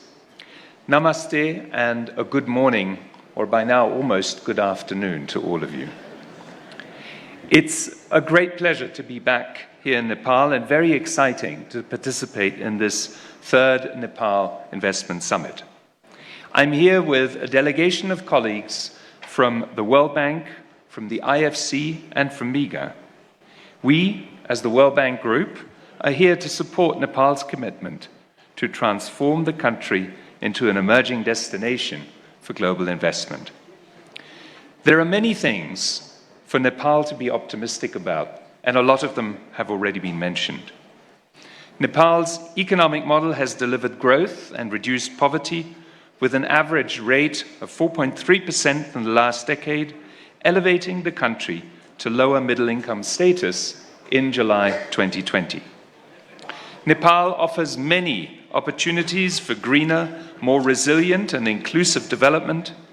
Lucrative growth drivers include the hydropower, tourism, agribusiness and IT sectors, which offer comparative advantages and export potential and can spur job creation. The government has taken many proactive steps to facilitate both domestic and foreign investment across sectors. The World Bank Group also acknowledges the recent government decision to amend 9 laws through an ordinance. At the same time, Nepal needs higher levels of resources and investment to achieve its development goals, much more than what the public sector alone can provide. According to Nepal's National Planning Commission, Nepal will need to mobilize $2.75 billion per year in private investment if it is to achieve the Sustainable Development Goals by 2030. To improve the climate to attract these investments and crowd in private sector, both domestic and international, several priorities stand out. First, Nepal will need to continue to improve the legal and regulatory environment. My friend Yang Yingming has outlined a number of areas in this regard, so let me not dwell on this. Second, we recommend the development of a national investment policy that translates broader FDI and domestic investment targets into specific strategies across sectors. One of the previous speakers mentioned the long-standing dialogue we've had, for example, on the development of the electricity bill. This is an example of the kind of sector-specific legislation based on continuous dialogue that Nepal needs to embrace. Nepal should also strengthen the institutional capacity at the federal and subnational levels to implement credible PPP projects and improve service delivery. So many of the previous speakers have mentioned opportunities in this regard, particularly in the infrastructure sector. And perhaps more fundamentally, Nepal needs to be ready to embrace greater competition and level the playing field for new investors to come in. The World Bank Group has been a credible and steadfast partner in helping Nepal improve its investment climate. Recently, we supported 2 critical policy reforms to facilitate greater foreign direct investment into the country, including the reduction in the minimum FDI threshold to 20 million rupees and the setting up of the automatic approval route to allow FDI of up to 500 million rupees. We also work closely with Nepal Rashtra Bank to strengthen its anti-money laundering legislation. Recent data suggests a positive uptick in FDI inflows, indeed an 80% increase in the first 4 months of this year, in the first 7 months of FY24 compared to the same period in FY23.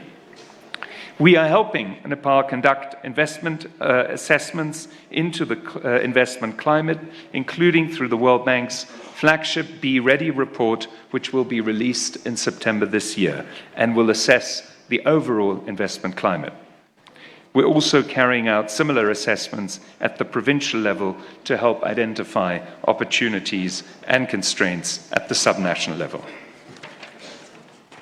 The World Bank Group is here as investors. IDA, IFC, and MIGA offer financing models that can catalyze private investment and offer national and international stakeholders an unrivaled opportunity to strengthen development impact. We have invested, we're ready to invest, and we're ready to do more. Indeed, jointly with our partners in the Asian Development Bank, we have recently signed an MOU to expand investments in Nepal's hydropower potential, including the flagship Upper Arun and Dutkoshi projects, with major expected benefits not just for Nepal's economy, but for Nepal's neighbors in South Asia. We are here as development partners to continue supporting the government's reform agenda, which is critical to unleash private sector potential. Again, my predecessor already mentioned that we are working on a joint partnership framework with the ADB and the World Bank Group to guide this legal, regulatory, and institutional support. In closing, let me repeat that we stand committed to continue supporting Nepal in its vision of creating an investment-friendly environment. With this, let me wish the 3rd Nepal Investment Summit the best of success. Thank you very much. Thank you, sir. Thank you, sir. Thank you indeed. Thank you so much for your very insightful and valuable inputs. Ladies and gentlemen, as we look forward towards upscaling our already existing and strong ties with our development partners, we cannot help not extend a note of gratitude to them for their very strong support and for their camaraderie as well as the cordiality they have extended to Nepal over the many decades that we've worked together. So that, ladies and gentlemen, we also cannot help share how overwhelmed we are to have received best wishes and greetings from all our friends, partners, collaborators, who not. And we take a moment now just to present before you a few prominent such greetings and messages received from our very valued friends and partners in front of you now.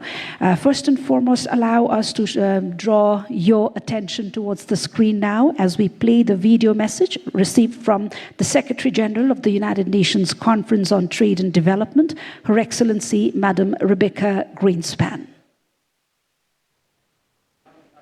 Your Excellencies, the Right Honorable Prime Minister Pushpa Kamal Dahal, Ministers, Honorable Deputy Prime Minister and Minister for Foreign Affairs Narayan Kaji Shrestha, Honorable Finance Minister Barshaman Poon, distinguished delegates, investors, business leaders, ladies and gentlemen, dear friends.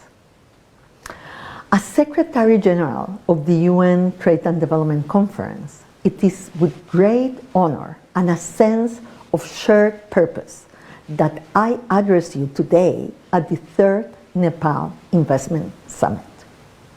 Nepal, a land of breathtaking natural beauty, rich in resources, culture, and a dynamic workforce, is already on a positive growth, heading to graduate from the least developed countries category in 2026. Its young and dynamic population, a strategic location at the crossroads of Asia, and a growing appetite for progress, is poised to become a regional beacon of inclusive growth and innovation. This summit marks a critical opportunity to showcase Nepal's immense potential to global investment and provide a multi-stakeholder platform to exchange and interact. Both from hydropower and renewable energy to sustainable agriculture, tourism, and the technology sector, Nepal offers diverse and lucrative investment avenues that promise meaningful contributions to the nation's development trajectory. We, at the UN Trade and Development Conference, have long recognized Nepal's great investment potential as showcased in the investment guide and the investment policy review we undertook specially for the country. According to our study, Nepal has made significant strides in recent years, demonstrating a strong will to create a conducive business environment. The government's effort to streamline regulations, enhance infrastructure and institutional capacity, and promote transparency are encouraging signs for potential investors, together with the very ambitious policy agenda that has been proposed. Policies like the new Foreign Investment and Technology Transfer Act, Industrial Enterprise Act, Public-Private Partnership Act, IP Policy and Labor Law are important reforms in Nepal, along with several other investment-related policies in the pipeline to improve its business environment.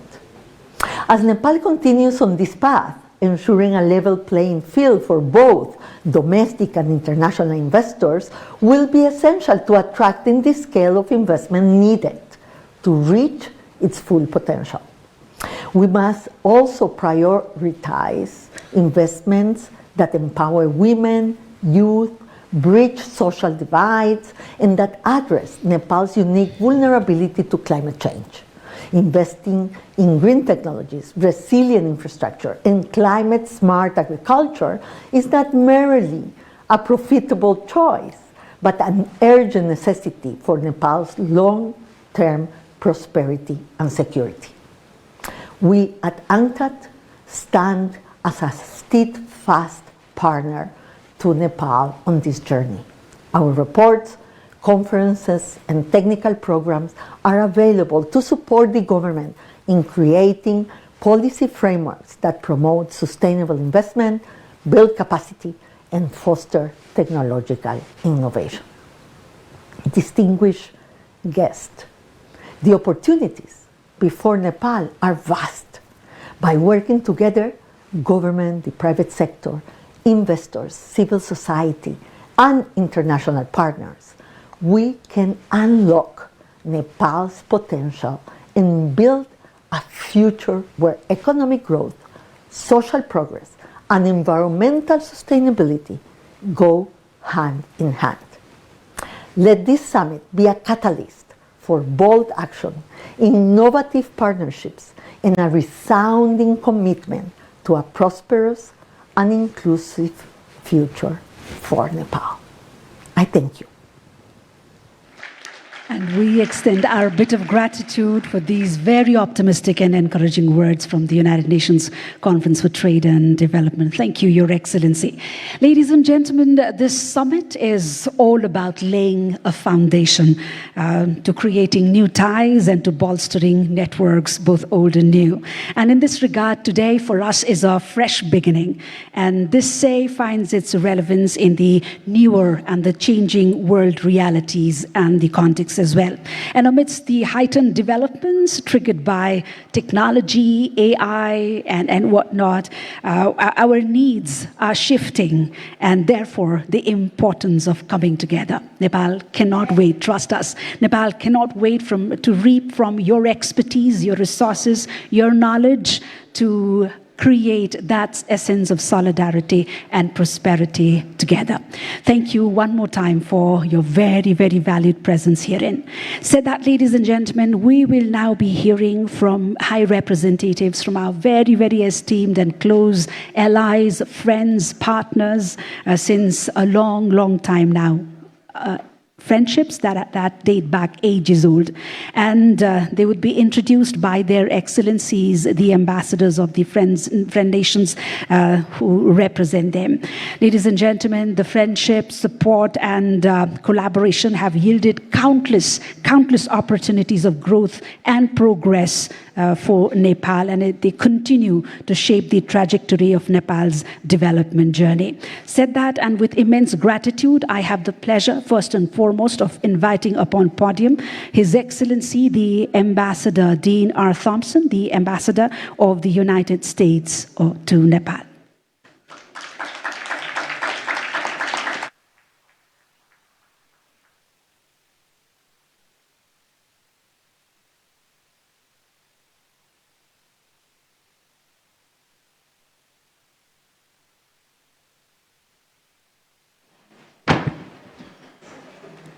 Honorable Prime Minister, distinguished members of the Cabinet, esteemed guests and participants, it's really a pleasure to be here to have an opportunity to introduce some friends of Nepal in our video.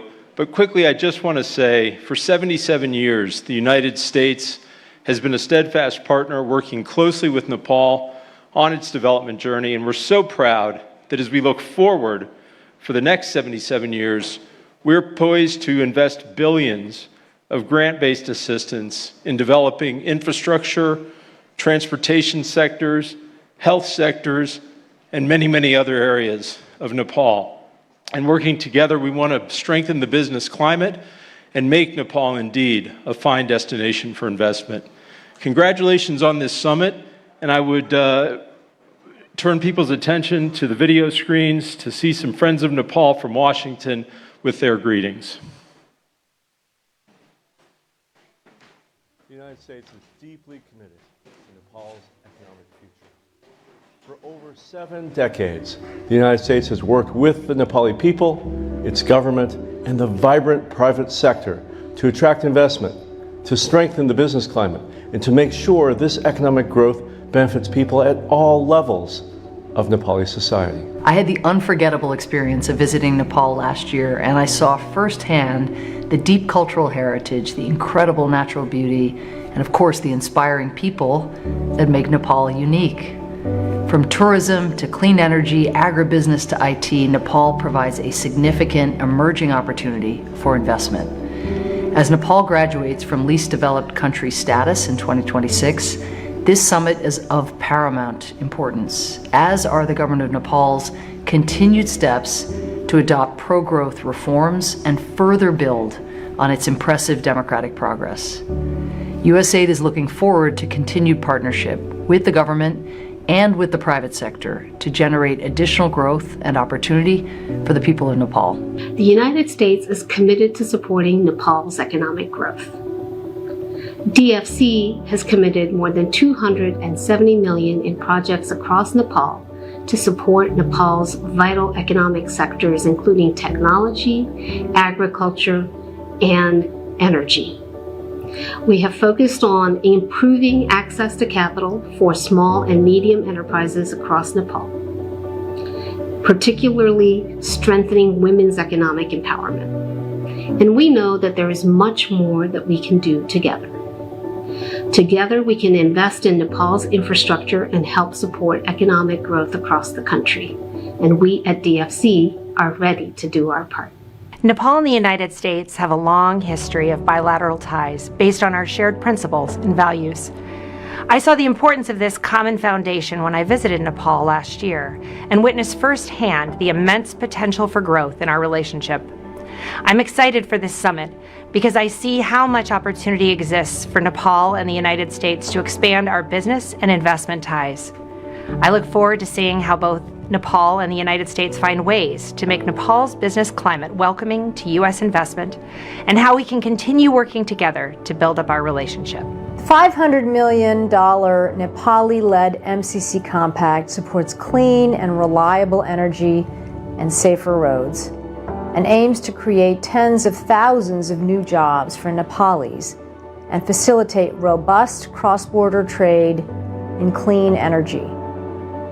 By helping Nepal achieve these national priorities, businesses will be encouraged and enabled to sustain and grow their investments. Through these partnerships, the United States also supports the government of Nepal on policy reforms to attract even more business interests, making it easy for local businesses to grow and helping the government deliver on its promise of an inclusive and prosperous democracy for all Nepalis. The U.S. government is looking forward to supporting Nepal as it realizes its incredible potential as a global destination for business.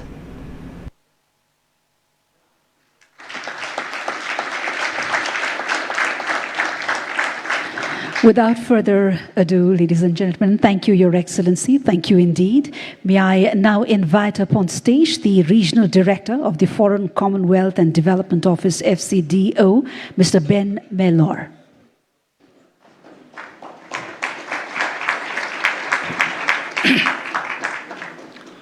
Right Honourable Prime Minister, distinguished guests, namaste. Last year, the UK and Nepal marked 100 years of friendship, uniquely certified by treaty.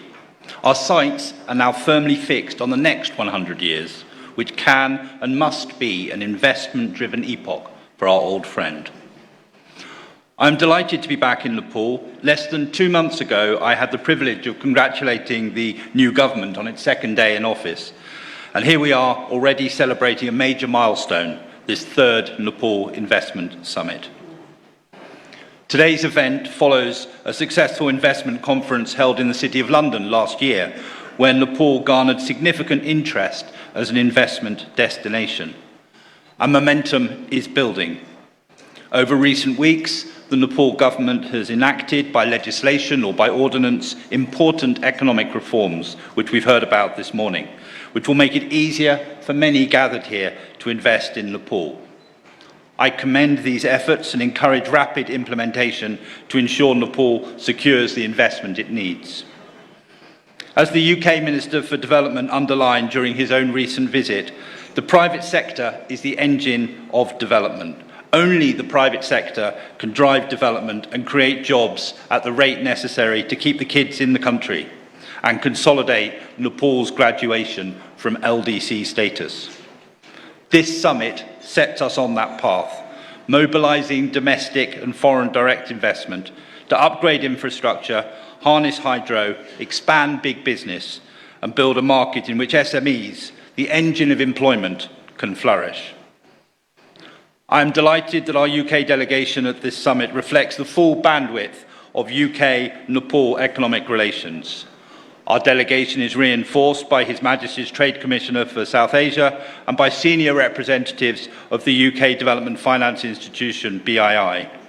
They are joined by a range of experts, some of whom already invest here, and some of whom are indeed proud UK Nepalis. I'm pleased to finish my remarks by introducing a short video from two British ministers, Minister Trevelyan and Minister Mitchell, both card-carrying members of the Nepal Fan Club and equally passionate about improving your investment climate. Like them, I wish everyone a successful investment summit. Thank you very much.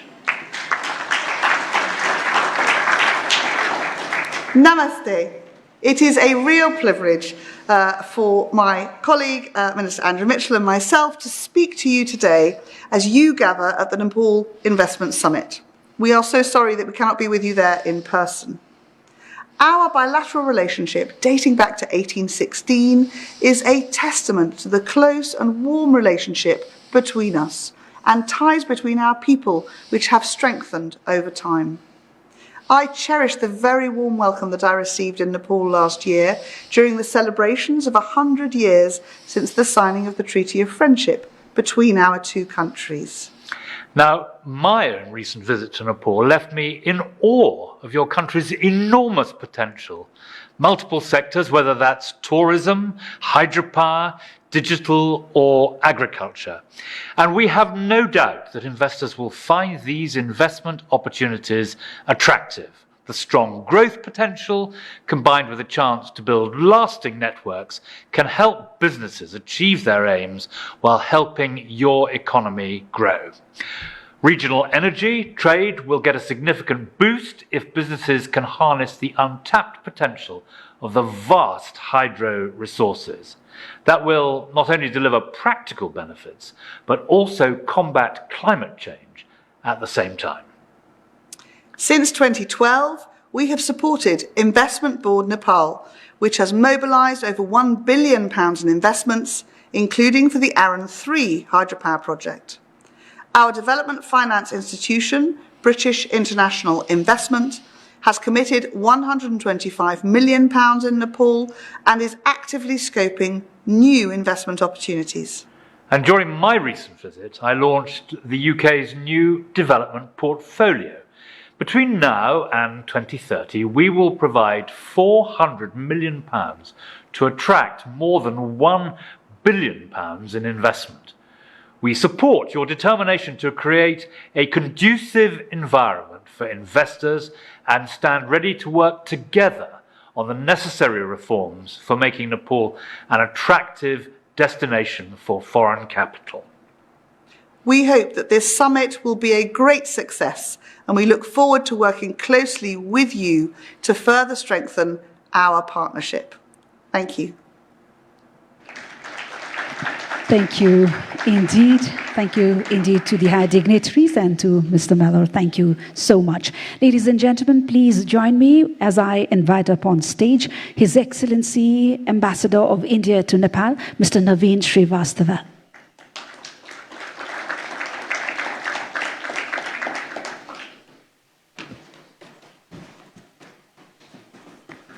Right Honorable Prime Minister of Nepal, Pushpa Kamal Dahal Prachandaji, Honorable former Prime Minister of Nepal, Sher Bahadur Devaji, Honorable Finance Minister, Varsman Punji, other ministers of the Government of Nepal, distinguished guests, ladies and gentlemen. Thank you for giving me this opportunity to participate in the 3rd Nepal Investment Summit and also to introduce the speech by our Commerce and Industry Minister, Mr. Piyush Goyal, who unfortunately cannot join us physically today because of the ongoing elections in India. Before the speech, let me share a few thoughts about India-Nepal relationship and economic relationship in particular, and what both our governments have done in the last few years to strengthen it further. As is well known and have been spoken by earlier speakers, India and Nepal share civilizational ties, cultural, traditional links since times immemorial form a unique bedrock as we develop our multifaceted relationship in the modern times.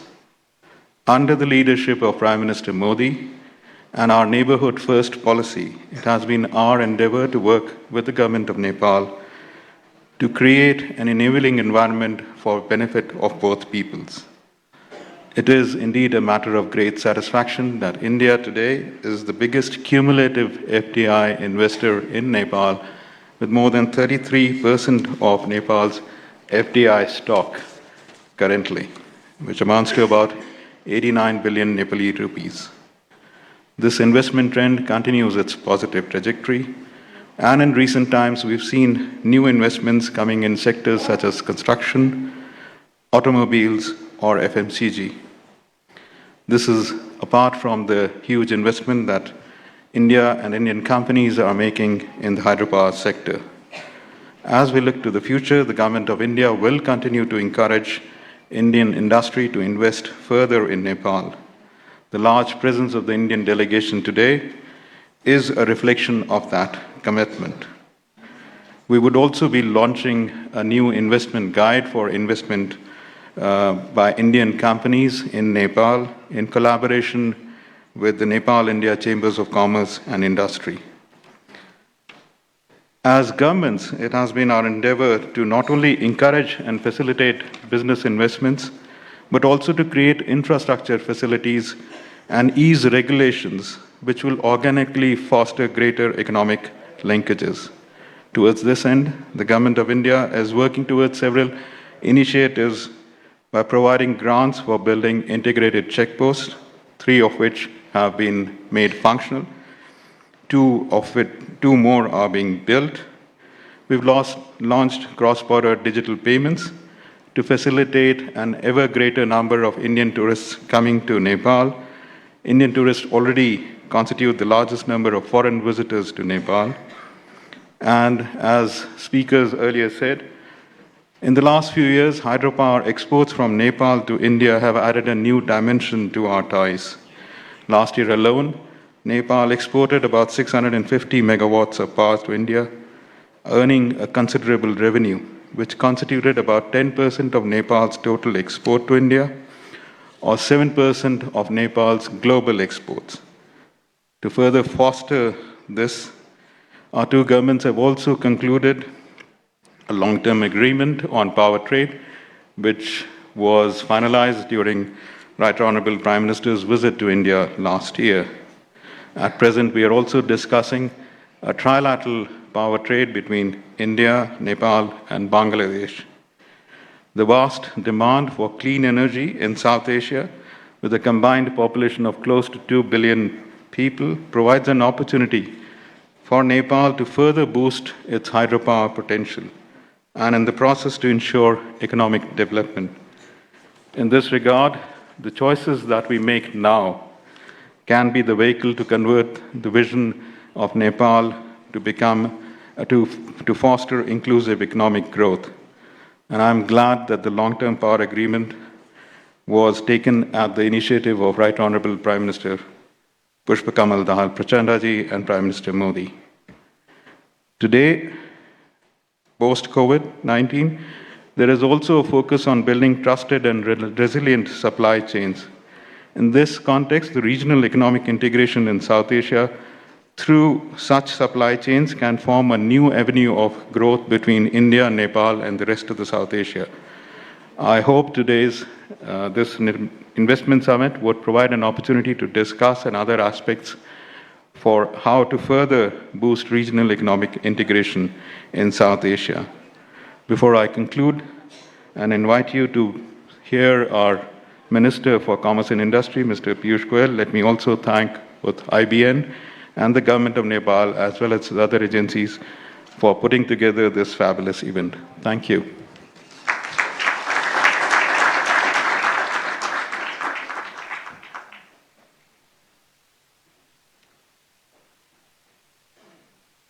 Namaskar, esteemed participants of the Nepal Investment Summit 2024. Truly a privilege and honor to address this august gathering. While I regret not being able to join you in person on this momentous occasion, I am confident that we will have many more opportunities to connect and collaborate in the future. I extend my heartfelt congratulations to the government of Nepal for hosting the Nepal Investment Summit 2024 under the theme Emerging Nepal. Nepal and India not only share a border, but also a deep-rooted friendship and a vision for a prosperous future. India has always been a trusted partner in Nepal's development journey. Friends, the unique ties between our two nations are built on long-standing people-to-people connections that have stood the test of time. Nepal is a key partner in India's neighborhood first policy, and it reflects in our continued collaboration. And we cooperate on projects in hydropower and connectivity. Reiterating the words of our Honorable Prime Minister, Shri Narendra Modi ji, I quote, "We will continue to strive to take India-Nepal ties to Himalayan heights." Investing in Nepal is not just about seeking profitable ventures. It's about contributing to the progress and prosperity of a nation with immense potential. Friends, I am confident that going forward, we will continue to work as friends. We will continue to invest in Nepal. We will continue to expand our trading and business relationship. I urge investors from around the globe, including India, to seize this opportunity and become a part of emerging Nepal. May this business summit be a grand success. Thank you. Jai Hind. Immensely grateful we are to their excellencies for adding this extra value to this forum, for their great reflections and insightful sharings. And to all the high dignitaries, thank you so much for adding all that value through your insightful statements and by being a part of this summit, which, as said earlier, is of paramount importance to all of us. So that, ladies and gentlemen, we move further on now, and yes, allow me to reiterate that the statements coming from the inaugural ceremony is of central importance for us as they set the tone for the rest of the proceedings spread across the 2 days we are under this roof. And they are central again, in fact, pivotal to guiding, creating a base and guiding and giving direction and food to the expert-led deliberations across the 2 days we are here. Said that, now we turn to our honorable leaders who have been close to the policy reins for a long time now, bring along a plethora of experience and a vision that stands strong with the spirit that they bring along to this forum, and whose presence, ladies and gentlemen, itself is a testament of their sensitivity, commitment, and solidarity to the national development and prosperity of Nepal, and a reflection of their gratitude and the great value Nepal accords to your very valuable presence amidst us here in Kathmandu today. Said that, please join me in inviting to share his remarks former Prime Minister and leader of the opposition party, Honorable Mr. Sher Bahadur Deuba.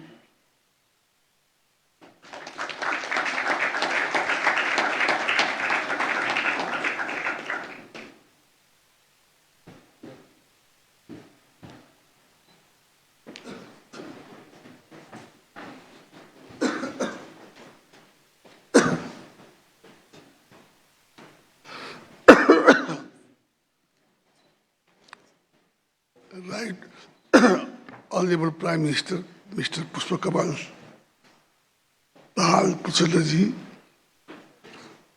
Honorable Ministers, Excellencies, leaders from the private sector, eminent business persons from around the world, ladies and gentlemen, a warm good morning to you all.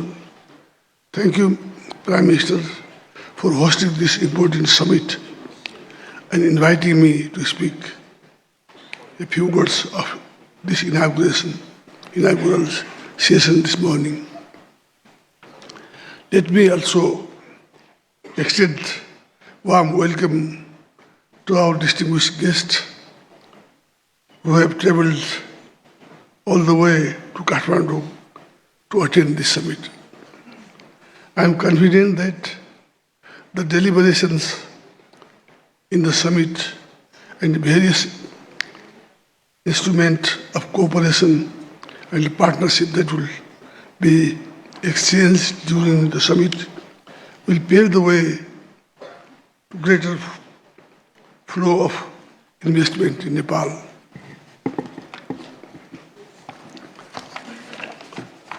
Nepal is still a least developed country.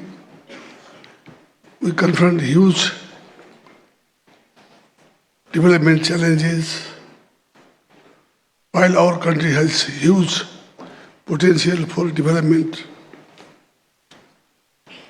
We lack adequate capital and appropriate technology to realize development benefits. In this context, the convening of this high-level event assumes a particular significance. My party, Nepali Congress, initiated economic reform reform in Nepal back in 1990. Nepali Congress government liberalized the economy, invited private sectors, and created a conducive environment for foreign investment. During that short span of period, our government reoriented the policies, revised old laws, brought in new laws, realized the public expenditure and initiated the liberal income tax regime. Nepal's investment regime is now liberal in terms of sector open for foreign investment, tax policies, and repatriation earnings. Amongst all sectors are open to foreign investment. Agriculture, tourism, infrastructure, development, mines, minerals, manufacturing, tourism, hydropower, and ITR, some of the key sectors where domestic and foreign investment will have transformative impact.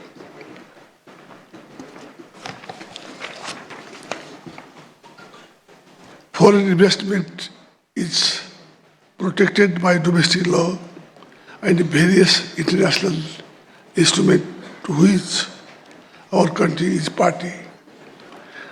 I have come to know that the government has expressed its willingness to conclude bilateral investment protection agreement with various countries to promote Nepal as an attractive destination for investment.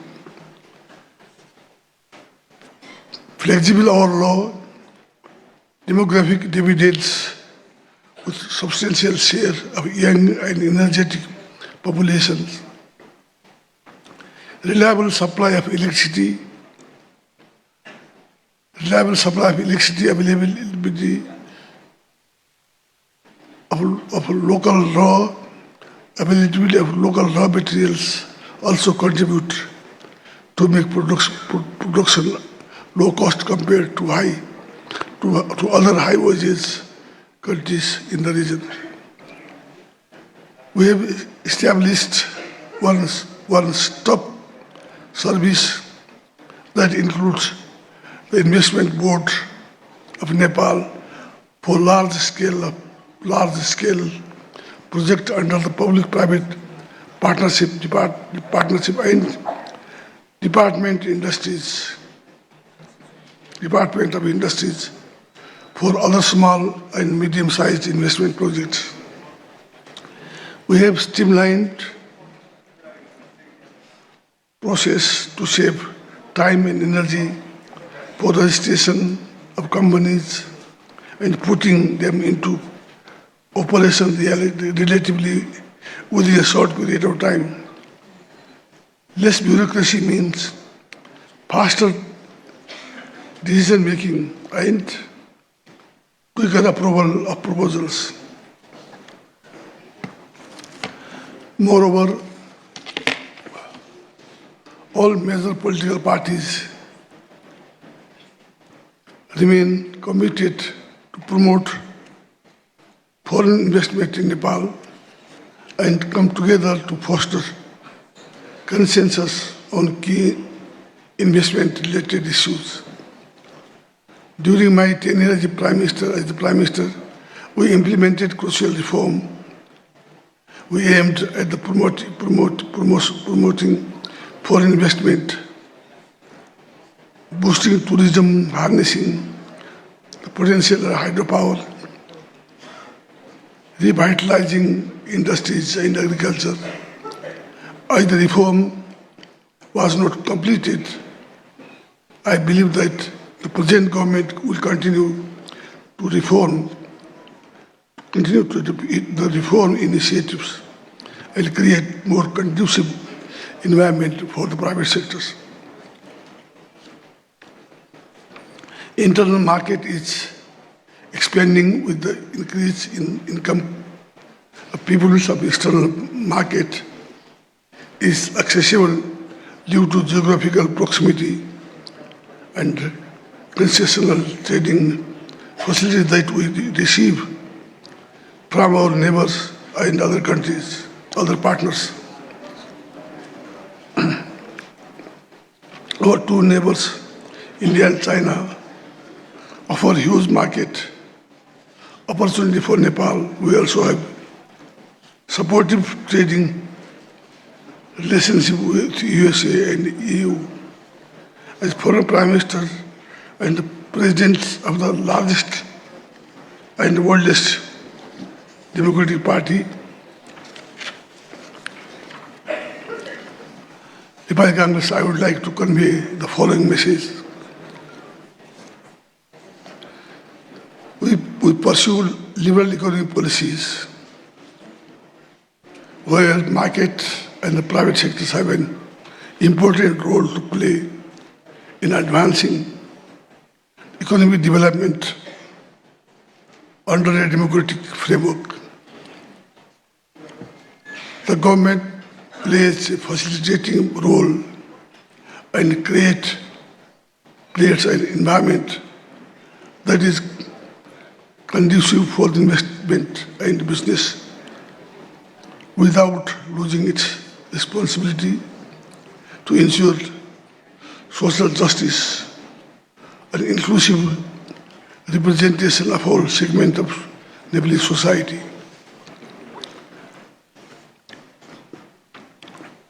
We live in the era of intense competition of investment. This means we need to be more attractive and competitive in providing intensive and protecting investment. Money goes where it treated well. Well, it is treated well. We continue pursuing reform in a coherent and practical manner to adjust our investment regime in the light of changes in the internal and external economic environment. We do not pursue disciplinary policy vis-a-vis foreign investors. We are treated for with national investors. We welcome foreign investors as our valued guests. There are convincing examples we provide that foreign investment in Nepal is profitable. Some of the multinationals working in Nepal have been able to repatriate a good amount of dividend over the years. Please come to Nepal and invest in our economy. That will be beneficial to you and our people. We will provide you a full protection, assure that our sustained cooperation from start to finish. We will cherish our partnership for development and prosperity. Your contribution in supporting Nepal in its endeavors to infrastructure, in its endeavors to transform the economic landscape will be highly valued. The time is of essence. Nepal has huge untapped potentials. I believe that with our common efforts, we can make a difference. I wish our international guests a pleasant stay in Nepal and a productive deliberations. I also wish to thank all the success to the summit. Thank you very much. Jai Nepal. Thank you, sir. Thank you indeed for your great reflections of solidarity and commitment, and of course for the acknowledgements. It's been a sheer beauty of this forum, ladies and gentlemen, since the very beginning, of our leaders standing strong together when it comes to issues of national prosperity and welfare. Thank you one more time to Honorable Sher Bahadur Deuba.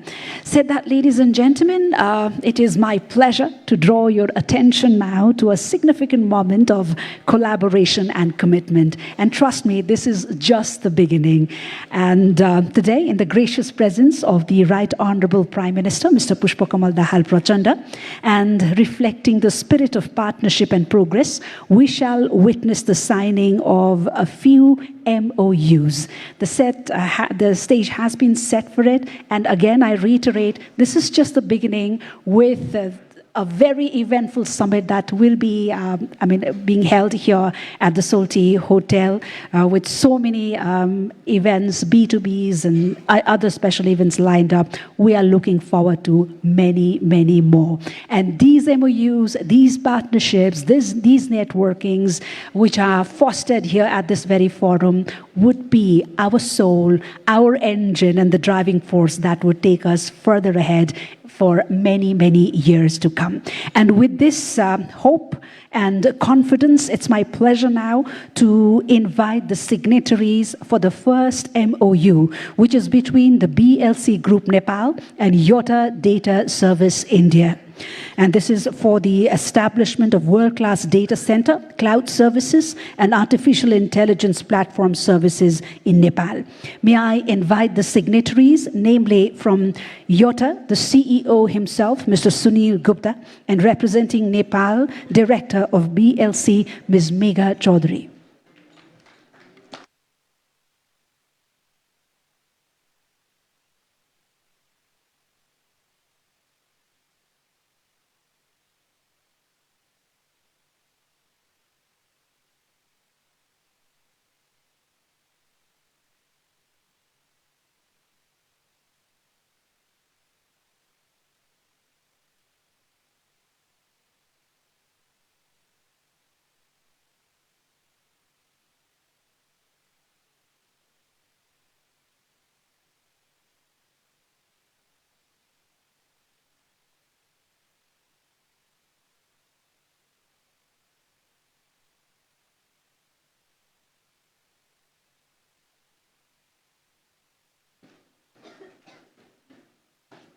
initials put, may I have the privilege of inviting both these signatories up on stage for a better view and to honor the gracious presence of the Right Honorable Prime Minister, Mr. Pushpa Kamal Dahal Prachanda. Ladies and gentlemen, this is the MOU between BLC Group Nepal and Yota Data Services India for the establishment and operation of data center.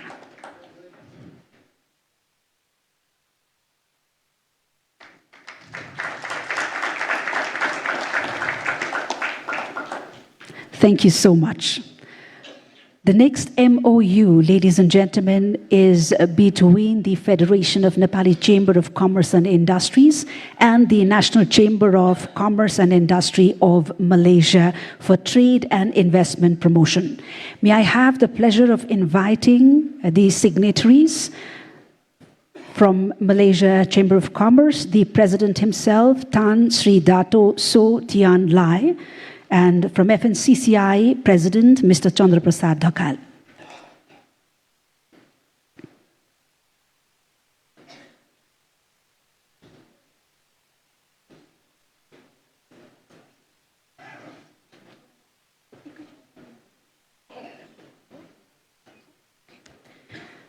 Ladies and gentlemen, we are witnessing the signing of two MOUs simultaneously. One was the one I said earlier on trade and investment promotion. The second is between FNCCI and the Federation of Malaysian Manufacturers for Trade and Investment Promotion, with the signatories, Mr. Chandra Prasad Dhakal from FNCCI and Tan Sri Dato So Tian Lai, the President of the Malaysian National Chamber of Commerce and Industry. The second MOU is for trade and investment promotion. May I invite the signatories up on stage to honor the gracious presence of the Right Honorable Prime Minister.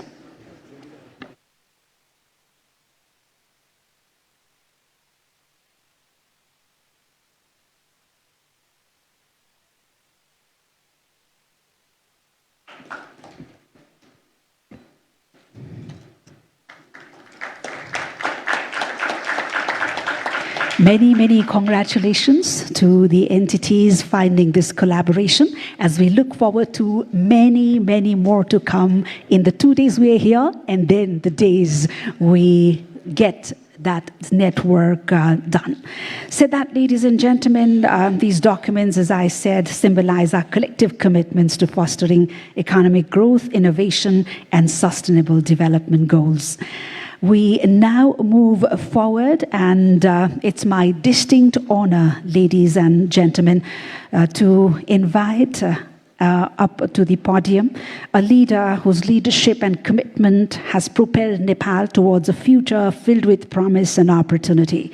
Please join me in welcoming our chief guest, the Right Honorable Prime Minister, who's also the chairman of the Investment Board of Nepal, to make his special address to this forum.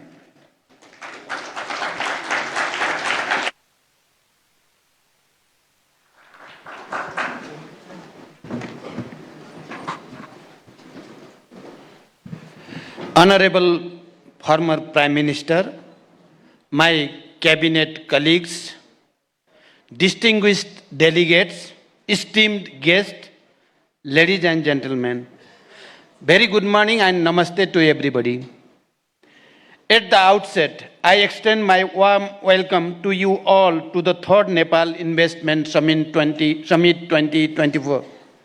Today marks a momentous occasion in our journey towards economic prosperity and sustainable development.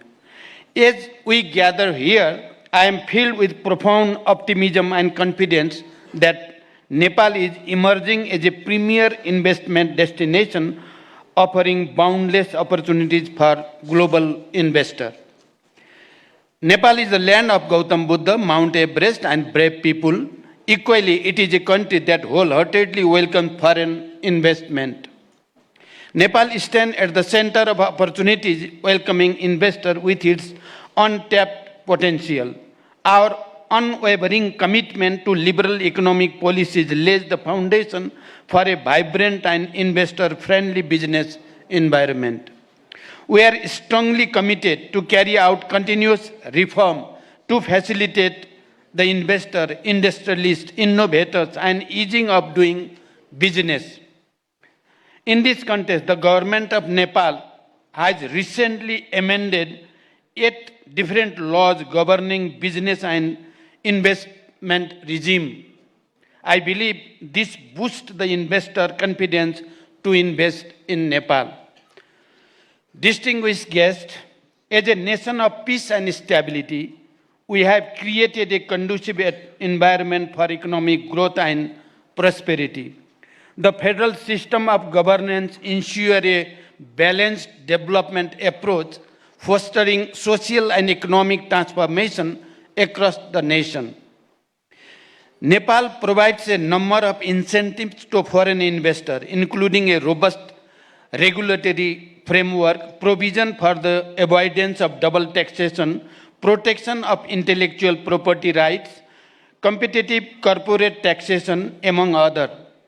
Government of Nepal has recently approved the framework of Bilateral Investment Agreement, BIA, which aims to protect and promote bilateral investment. I encourage all of our friendly nations to consider signing the BIA at the earliest. Our liberalized policy encourages foreign investment in prioritized sectors. Our skilled workforce and low labor cost present an attractive proposition for international investors. Provision of national and non-discriminatory treatment to all FDIs and guaranteed the repatriation in foreign currency further enhance the attractiveness of the investing in Nepal. Distinguished guests, with over 60% of Nepal's population falling within the working age group and a rapidly expanding middle-class population, shows the immense potential for consumer-driven growth. Furthermore, our skilled labor force, comprising a significant number of foreign language-speaking youths, helps the international investor to find favorite local workforce in Nepal. Nepal provides a number of investment opportunities across diverse sectors, including tourism, agriculture, manufacturing, ICT, garments, high-value crops, manufacturing, including agro-processing and infrastructure, to mention a few. Our hydropower potential holds the promise of abundant renewable and clean energy supply, while the tourism sector beacons with its rich cultural heritage and natural beauty. Although Nepal has a huge potential of hydropower generation, only 3,200 megawatts have been harnessed so far, and about 5,568 megawatt large-scale power projects are under construction or in the pipeline with execution through public-private partnership (PPP) modality. This explicitly shows the enormous opportunities to invest in hydropower sector in Nepal. The existing and planned cross-border transmission line with India and China facilitates energy exchange within the region. To facilitate the power cooperation within the region, we have signed power trade agreement with India, MOU for power sector cooperation with China, and MOU for power export with Bangladesh. The tourism industry stands as a significant contributor to the economy, evidenced by the arrival of over 1.2 million international tourists in 2023, marking a notable 17% increase from the previous year. Likewise, the IT sector is experiencing a steady upward trajectory with a remarkable growth rate of around 65% in service export over 2021. Additionally, Nepal presents lucrative opportunities for the export of high-value cash crop, further enhancing its investment appeal and contributing to economic growth. The ready-made garment and Nepali carpet are also the major products being exported to the global market and renowned for their quality, having huge potential for investment. The operation up to special economic zone alongside several others in the development phase throughout the nation underscore our unwavering commitment to fostering economic growth and industrial development. Currently, Nepal has 10 operational industrial districts with plans to develop 6 more, which ensure low initial investment and access to essential infrastructure and support service. Nepal's strategic location, situated between emerging markets, India and China, signifies it as an ideal investment destination. Duty-free access to this market, facilitated by regional agreement SAFTA and BIMSTEC as well as free trade arrangement, ensure the bilateral and regional markets. To facilitate the smooth inflow of international private investment, the Department of Industry serves as the approving agency for investment less than 6 billion rupees, while the Investment Board Nepal handles investment exceeding 6 billion rupees or energy projects with over 200 megawatts. Both government agencies are committed to provide eased and facilitated one-stop service within stipulated time frame to both domestic and international investors. Investment in Nepal is profitable, as witnessed in the case of various companies operating in Nepal with significant foreign investment. The share of repatriation of dividend of these companies remains impressive, which demonstrates the profitable investment environment in Nepal. Distinguished guests, the agreement and exchange of Memorandum of Understanding MOUs witnessed just a moment ago symbolizes the beginning of a new era of collaboration and partnership. I believe this will have a result in the very near future. I also believe that during this important today's event, some declaration will be made at different level, government to government, government to business and business to business, and business and government, and this will project Nepal as a global investment destination. The multitude of projects to be showcased at this summit herald the vast opportunities of investment in Nepal, with the promise of tangible outcomes benefiting both our nation and potential investor. As we embark on this collective journey, I am confident that Nepal's immediate goal of achieving sustainable and high economic growth in the coming decade is well within the reach through the partnership with private sector, both domestic and foreign.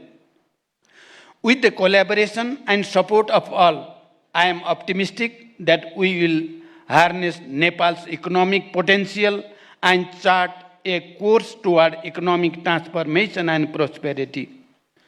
I believe that the presence of government and the leader of the opposition and the collective commitment for the environment clearly proves that Nepal is one in this mission. At the end, I express my warmest wishes to all the delegates for a fruitful and productive summit. We would be reaching to you to materializing the outcomes of this summit. May your time in Nepal be filled with inspiration, collaboration, and opportunity. Together, let us pave the way for a brighter future. Wishing you a pleasant stay in Nepal. Thank you. Thank you for your attention.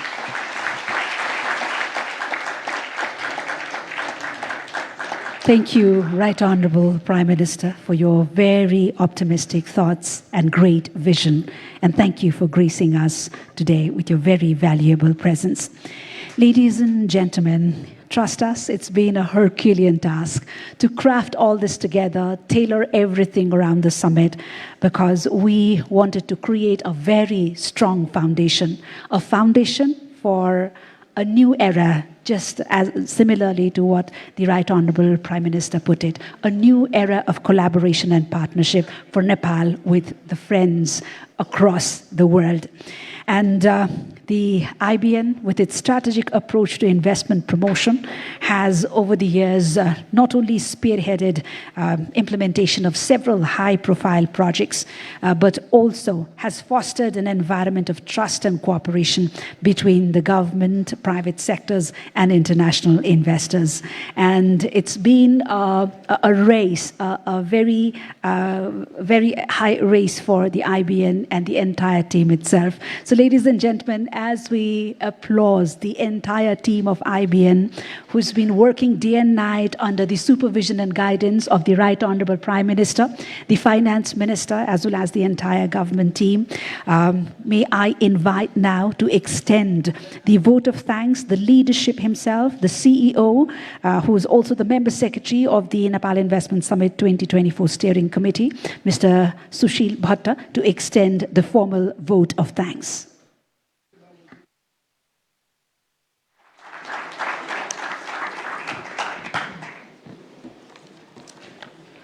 Right Honorable Prime Minister and Chairperson of IBN, Honorable Deputy Prime Ministers, Honorable Finance Minister and Coordinator of NIS 2024, former Honorable Prime Minister, Chairman of SITCA, His Excellency Ambassadors, Regional Director, FCDO, Vice President from World Bank Group, ADB, and Acting BP from AIIB, President of SAARC Chamber of Commerce and Industries, Senior Vice President, US Chamber of Commerce, Lead of Delegations, CII, Presidents of FNCCI, CNI, and NCC, distinguished delegates, guests, ladies and gentlemen, and friends from media, very good afternoon. It is with great pleasure and honor that I stand before you today amidst this august gathering of minds and ideas. I warmly welcome you all to the third Nepal Investment Summit 2024. Your presence today signifies a shared commitment to growth and sustainable development, thereby shaping a brighter future for generations to come. We are delighted to welcome delegates from around the world representing different countries and companies. With around 800 foreign delegates from more than 60 countries and over 1,000 delegates from Nepal, the diversity of perspectives gathered here today is truly remarkable. This summit builds on the successes of past summits, each a stepping stone towards our collective vision of attracting substantial investments. As we gather here, we continue the legacy of those who have tirelessly worked to showcase Nepal's vast potential on the global stage. I extend my deepest gratitude to our Right Honorable Prime Minister for gracing us with memorable and inspiring address. Special thankfulness to Honorable Finance Minister for your steadfast determination, guidance, and leadership for organizing this summit. And my heartfelt appreciation to Honorable former Prime Minister for your gracious presence today, showcasing collective vision of our political leadership in promoting and leveraging private sector investments, including FDI in Nepal. I am deeply honored for the insightful address shared by our distinguished guests, which have added significant depth and breadth to our discussions. Special thanks to our valued development partners for their continuous support for promoting private sector investment and in turn creating a conducive business environment in Nepal. Special gratitude to UK FCDO for facilitating in organizing this investment summit. Special thanks to Chairperson, Chief Secretary, and members of the Implementation Committee, Secretariat, and my team, Technical Committee, the Special Task Force for amendment of provisions prevailing in existing Act regulations, and whose tireless efforts have been the backbone of this summit. And extend my heartfelt appreciation to each one of you. And further, I am deeply grateful to the invaluable support of the private sector umbrella organization, the media fraternity, Hotel Solti, the event management company, and the security personnel whose collaborations have amplified the impact of this summit by ensuring the smooth and secure conduct of the event. And moving towards the summit, The first day of the event will embark on our journey with two insightful plenary sessions, and today's first plenary session will delve into the diverse investment opportunities awaiting exploration within Nepal, while the second will spotlight inspiring success stories from investors who have found prosperity within our borders. Moving to the second day, we will witness a total of 12 sessions, which covers an array of sectors with prior focus on presenting Nepal's potential areas of investments, including green investment opportunities in Nepal. And further, the summit will culminate with a pivotal session on leveraging public-private partnership for infrastructure and services. Discussions from these sessions shall have good takeaways for mobilizing private investments in different potential sectors of Nepal, including leveraging the PPP investment to complement government's development effort. Looking ahead, I anticipate that the discussions and collaborations forged during the summit will pave the way for mobilizing private investments, the country, and paving way for transformative journey towards economic prosperity and sustainable development. It is great appreciation and admiration that I extend my sincere gratitude to Government of Nepal for the recent action in issuing the ordinance for the amendment of Public-Private Partnership and Investment Act 2019. This monumental steps marks a significant achievement for the Investment Board Nepal, and it underscores its journey towards becoming a sustainable, more functional, robust, and autonomous institution. And may we embrace the challenges with courage and possibilities with optimism. Together, let's forge a legacy that resonates far beyond these walls, a legacy of unity and progress through capitalization of boundless potentials. Wishing you all a very pleasant stay and productive time in the event. Thank you and namaste. Thank you, Mr. Bhatta. May I request you to stay back? To Mr. Bhatta, if I may request you to stay back on stage as I turn to the Honorable Finance Minister, who, in the capacity of the coordinator of the Nepal Investment Summit 2024 Steering Committee, may I humbly request you to make a presentation of a felicitation as a gesture of appreciation and honor to our chief guest, the Right Honorable Prime Minister, Mr. Pushpakamal Dahal Prachanda.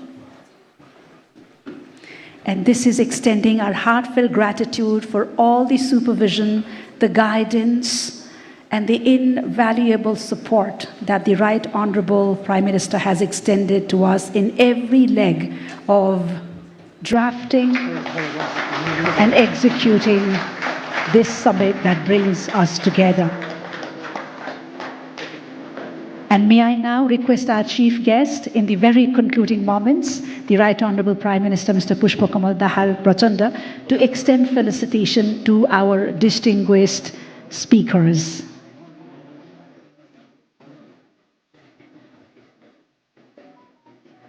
May I request our chief guest, the Right Honorable Prime Minister, Mr. Pushpakamal Dahal Prachanda, to extend felicitation to our distinguished speakers. This is extending our deepest gratitude and appreciation, first and foremost, to the President of Nepal Chamber of Commerce, Mr. Kamlesh Kumar Agarwal.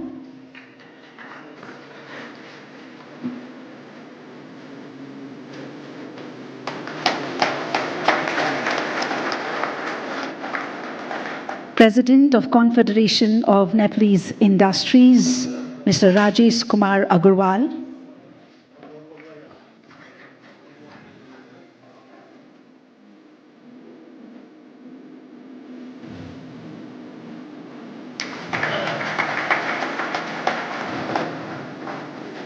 President of the Federation of Nepali Chamber of Commerce and Industries, Mr. Chandra Prasad Dhakal.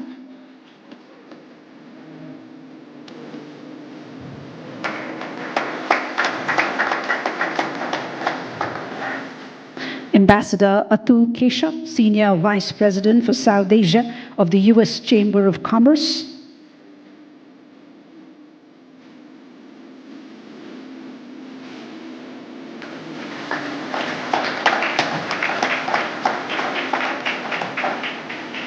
Mr. Ben Mellor, Regional Director, Foreign, Commonwealth and Development Office, FCDO.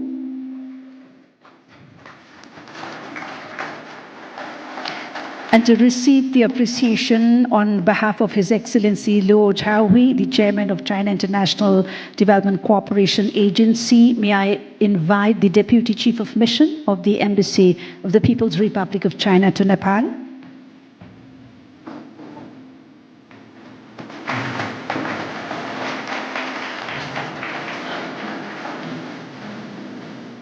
Mr. Supratim Datta, the lead of Delegation, Confederation of Indian Industries.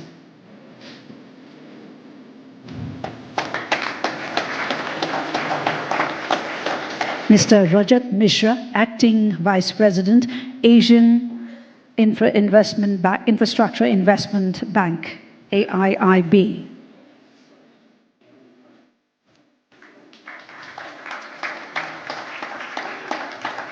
Mr. Yin Ming Yang, the Vice President for Central West and South Asia, Asian Development Bank, ADB.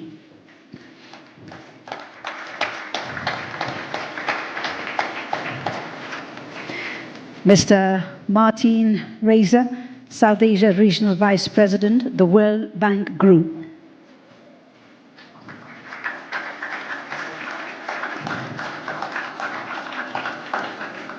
Honorable Mr. Sher Bahadur Deuba, leader of the main opposition party, as well as the former Prime Minister.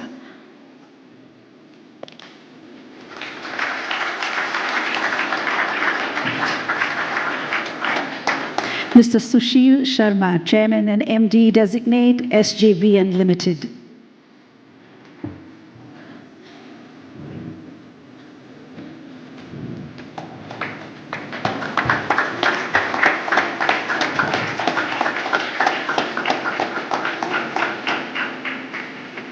Mr. Muhammad Jasheem Uddin, President, SARC Chamber of Commerce and Industries.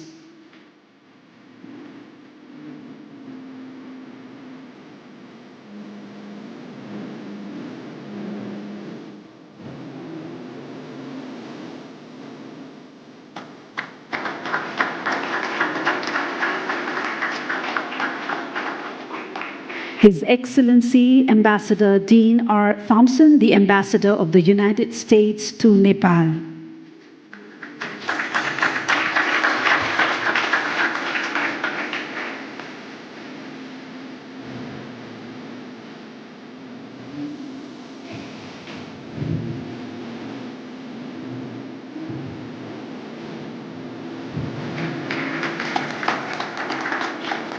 His Excellency Ambassador Naveen Srivastava, Ambassador of India to Nepal.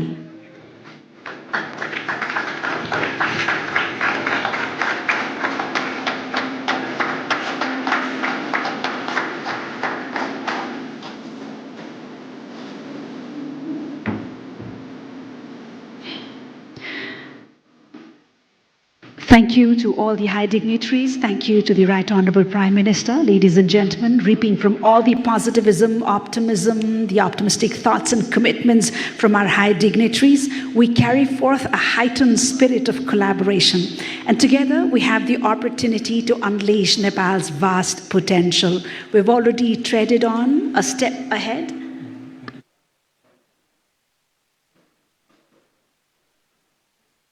Thank you. Thank you to all our distinguished dignitaries, all in attendance. With these words of gratitude, we call the inaugural ceremony off. However, there is a small formality. If I may invite the Chief Secretary of the Government of Nepal, Dr. Vaikuntha Aryal, and all the high dignitaries, our esteemed speakers, to join our dignitaries upon stage for a quick group photograph before we disperse, ladies and gentlemen. This is inviting our esteemed speakers to kindly grace us on stage one more time. Requesting the Chief Secretary of the Government of Nepal, Dr. Vaikuntha Aryal, to also grace us upon stage as we come to the very... May I also invite upon stage Honorable Deputy Prime Ministers, the Honorable Ministers as well as Province Chiefs who are gracing us today at this very august occasion. And ladies and gentlemen, please note that our Honorable Deputy Prime Ministers and Ministers will be part of the panel discussions and the plenaries that are the very important part of this event. May I also invite the Honorable Ministers up on stage, please, and our provincial chiefs, all the high dignitaries, if you could grace us up on stage for a quick group photograph. May I invite the Deputy Chief of Mission of the Embassy of China up on stage as well? Sir.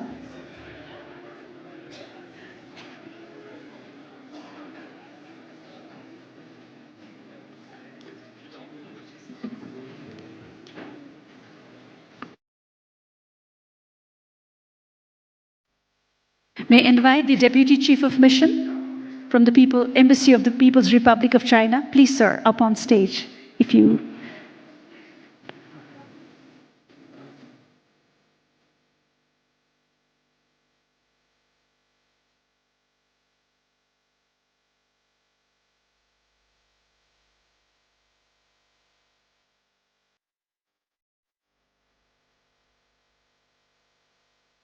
Thank you. Thank you, distinguished dignitaries, and to all the esteemed members in the audience.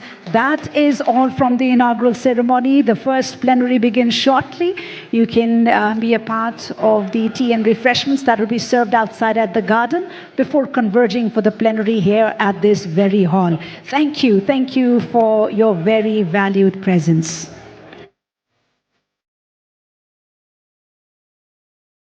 Ladies and gentlemen, please note that we will be beginning the first plenary of the day, which is all focused on the investment opportunities in Nepal in about 30 minutes.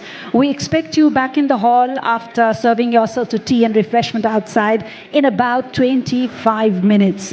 Thank you for your great cooperation.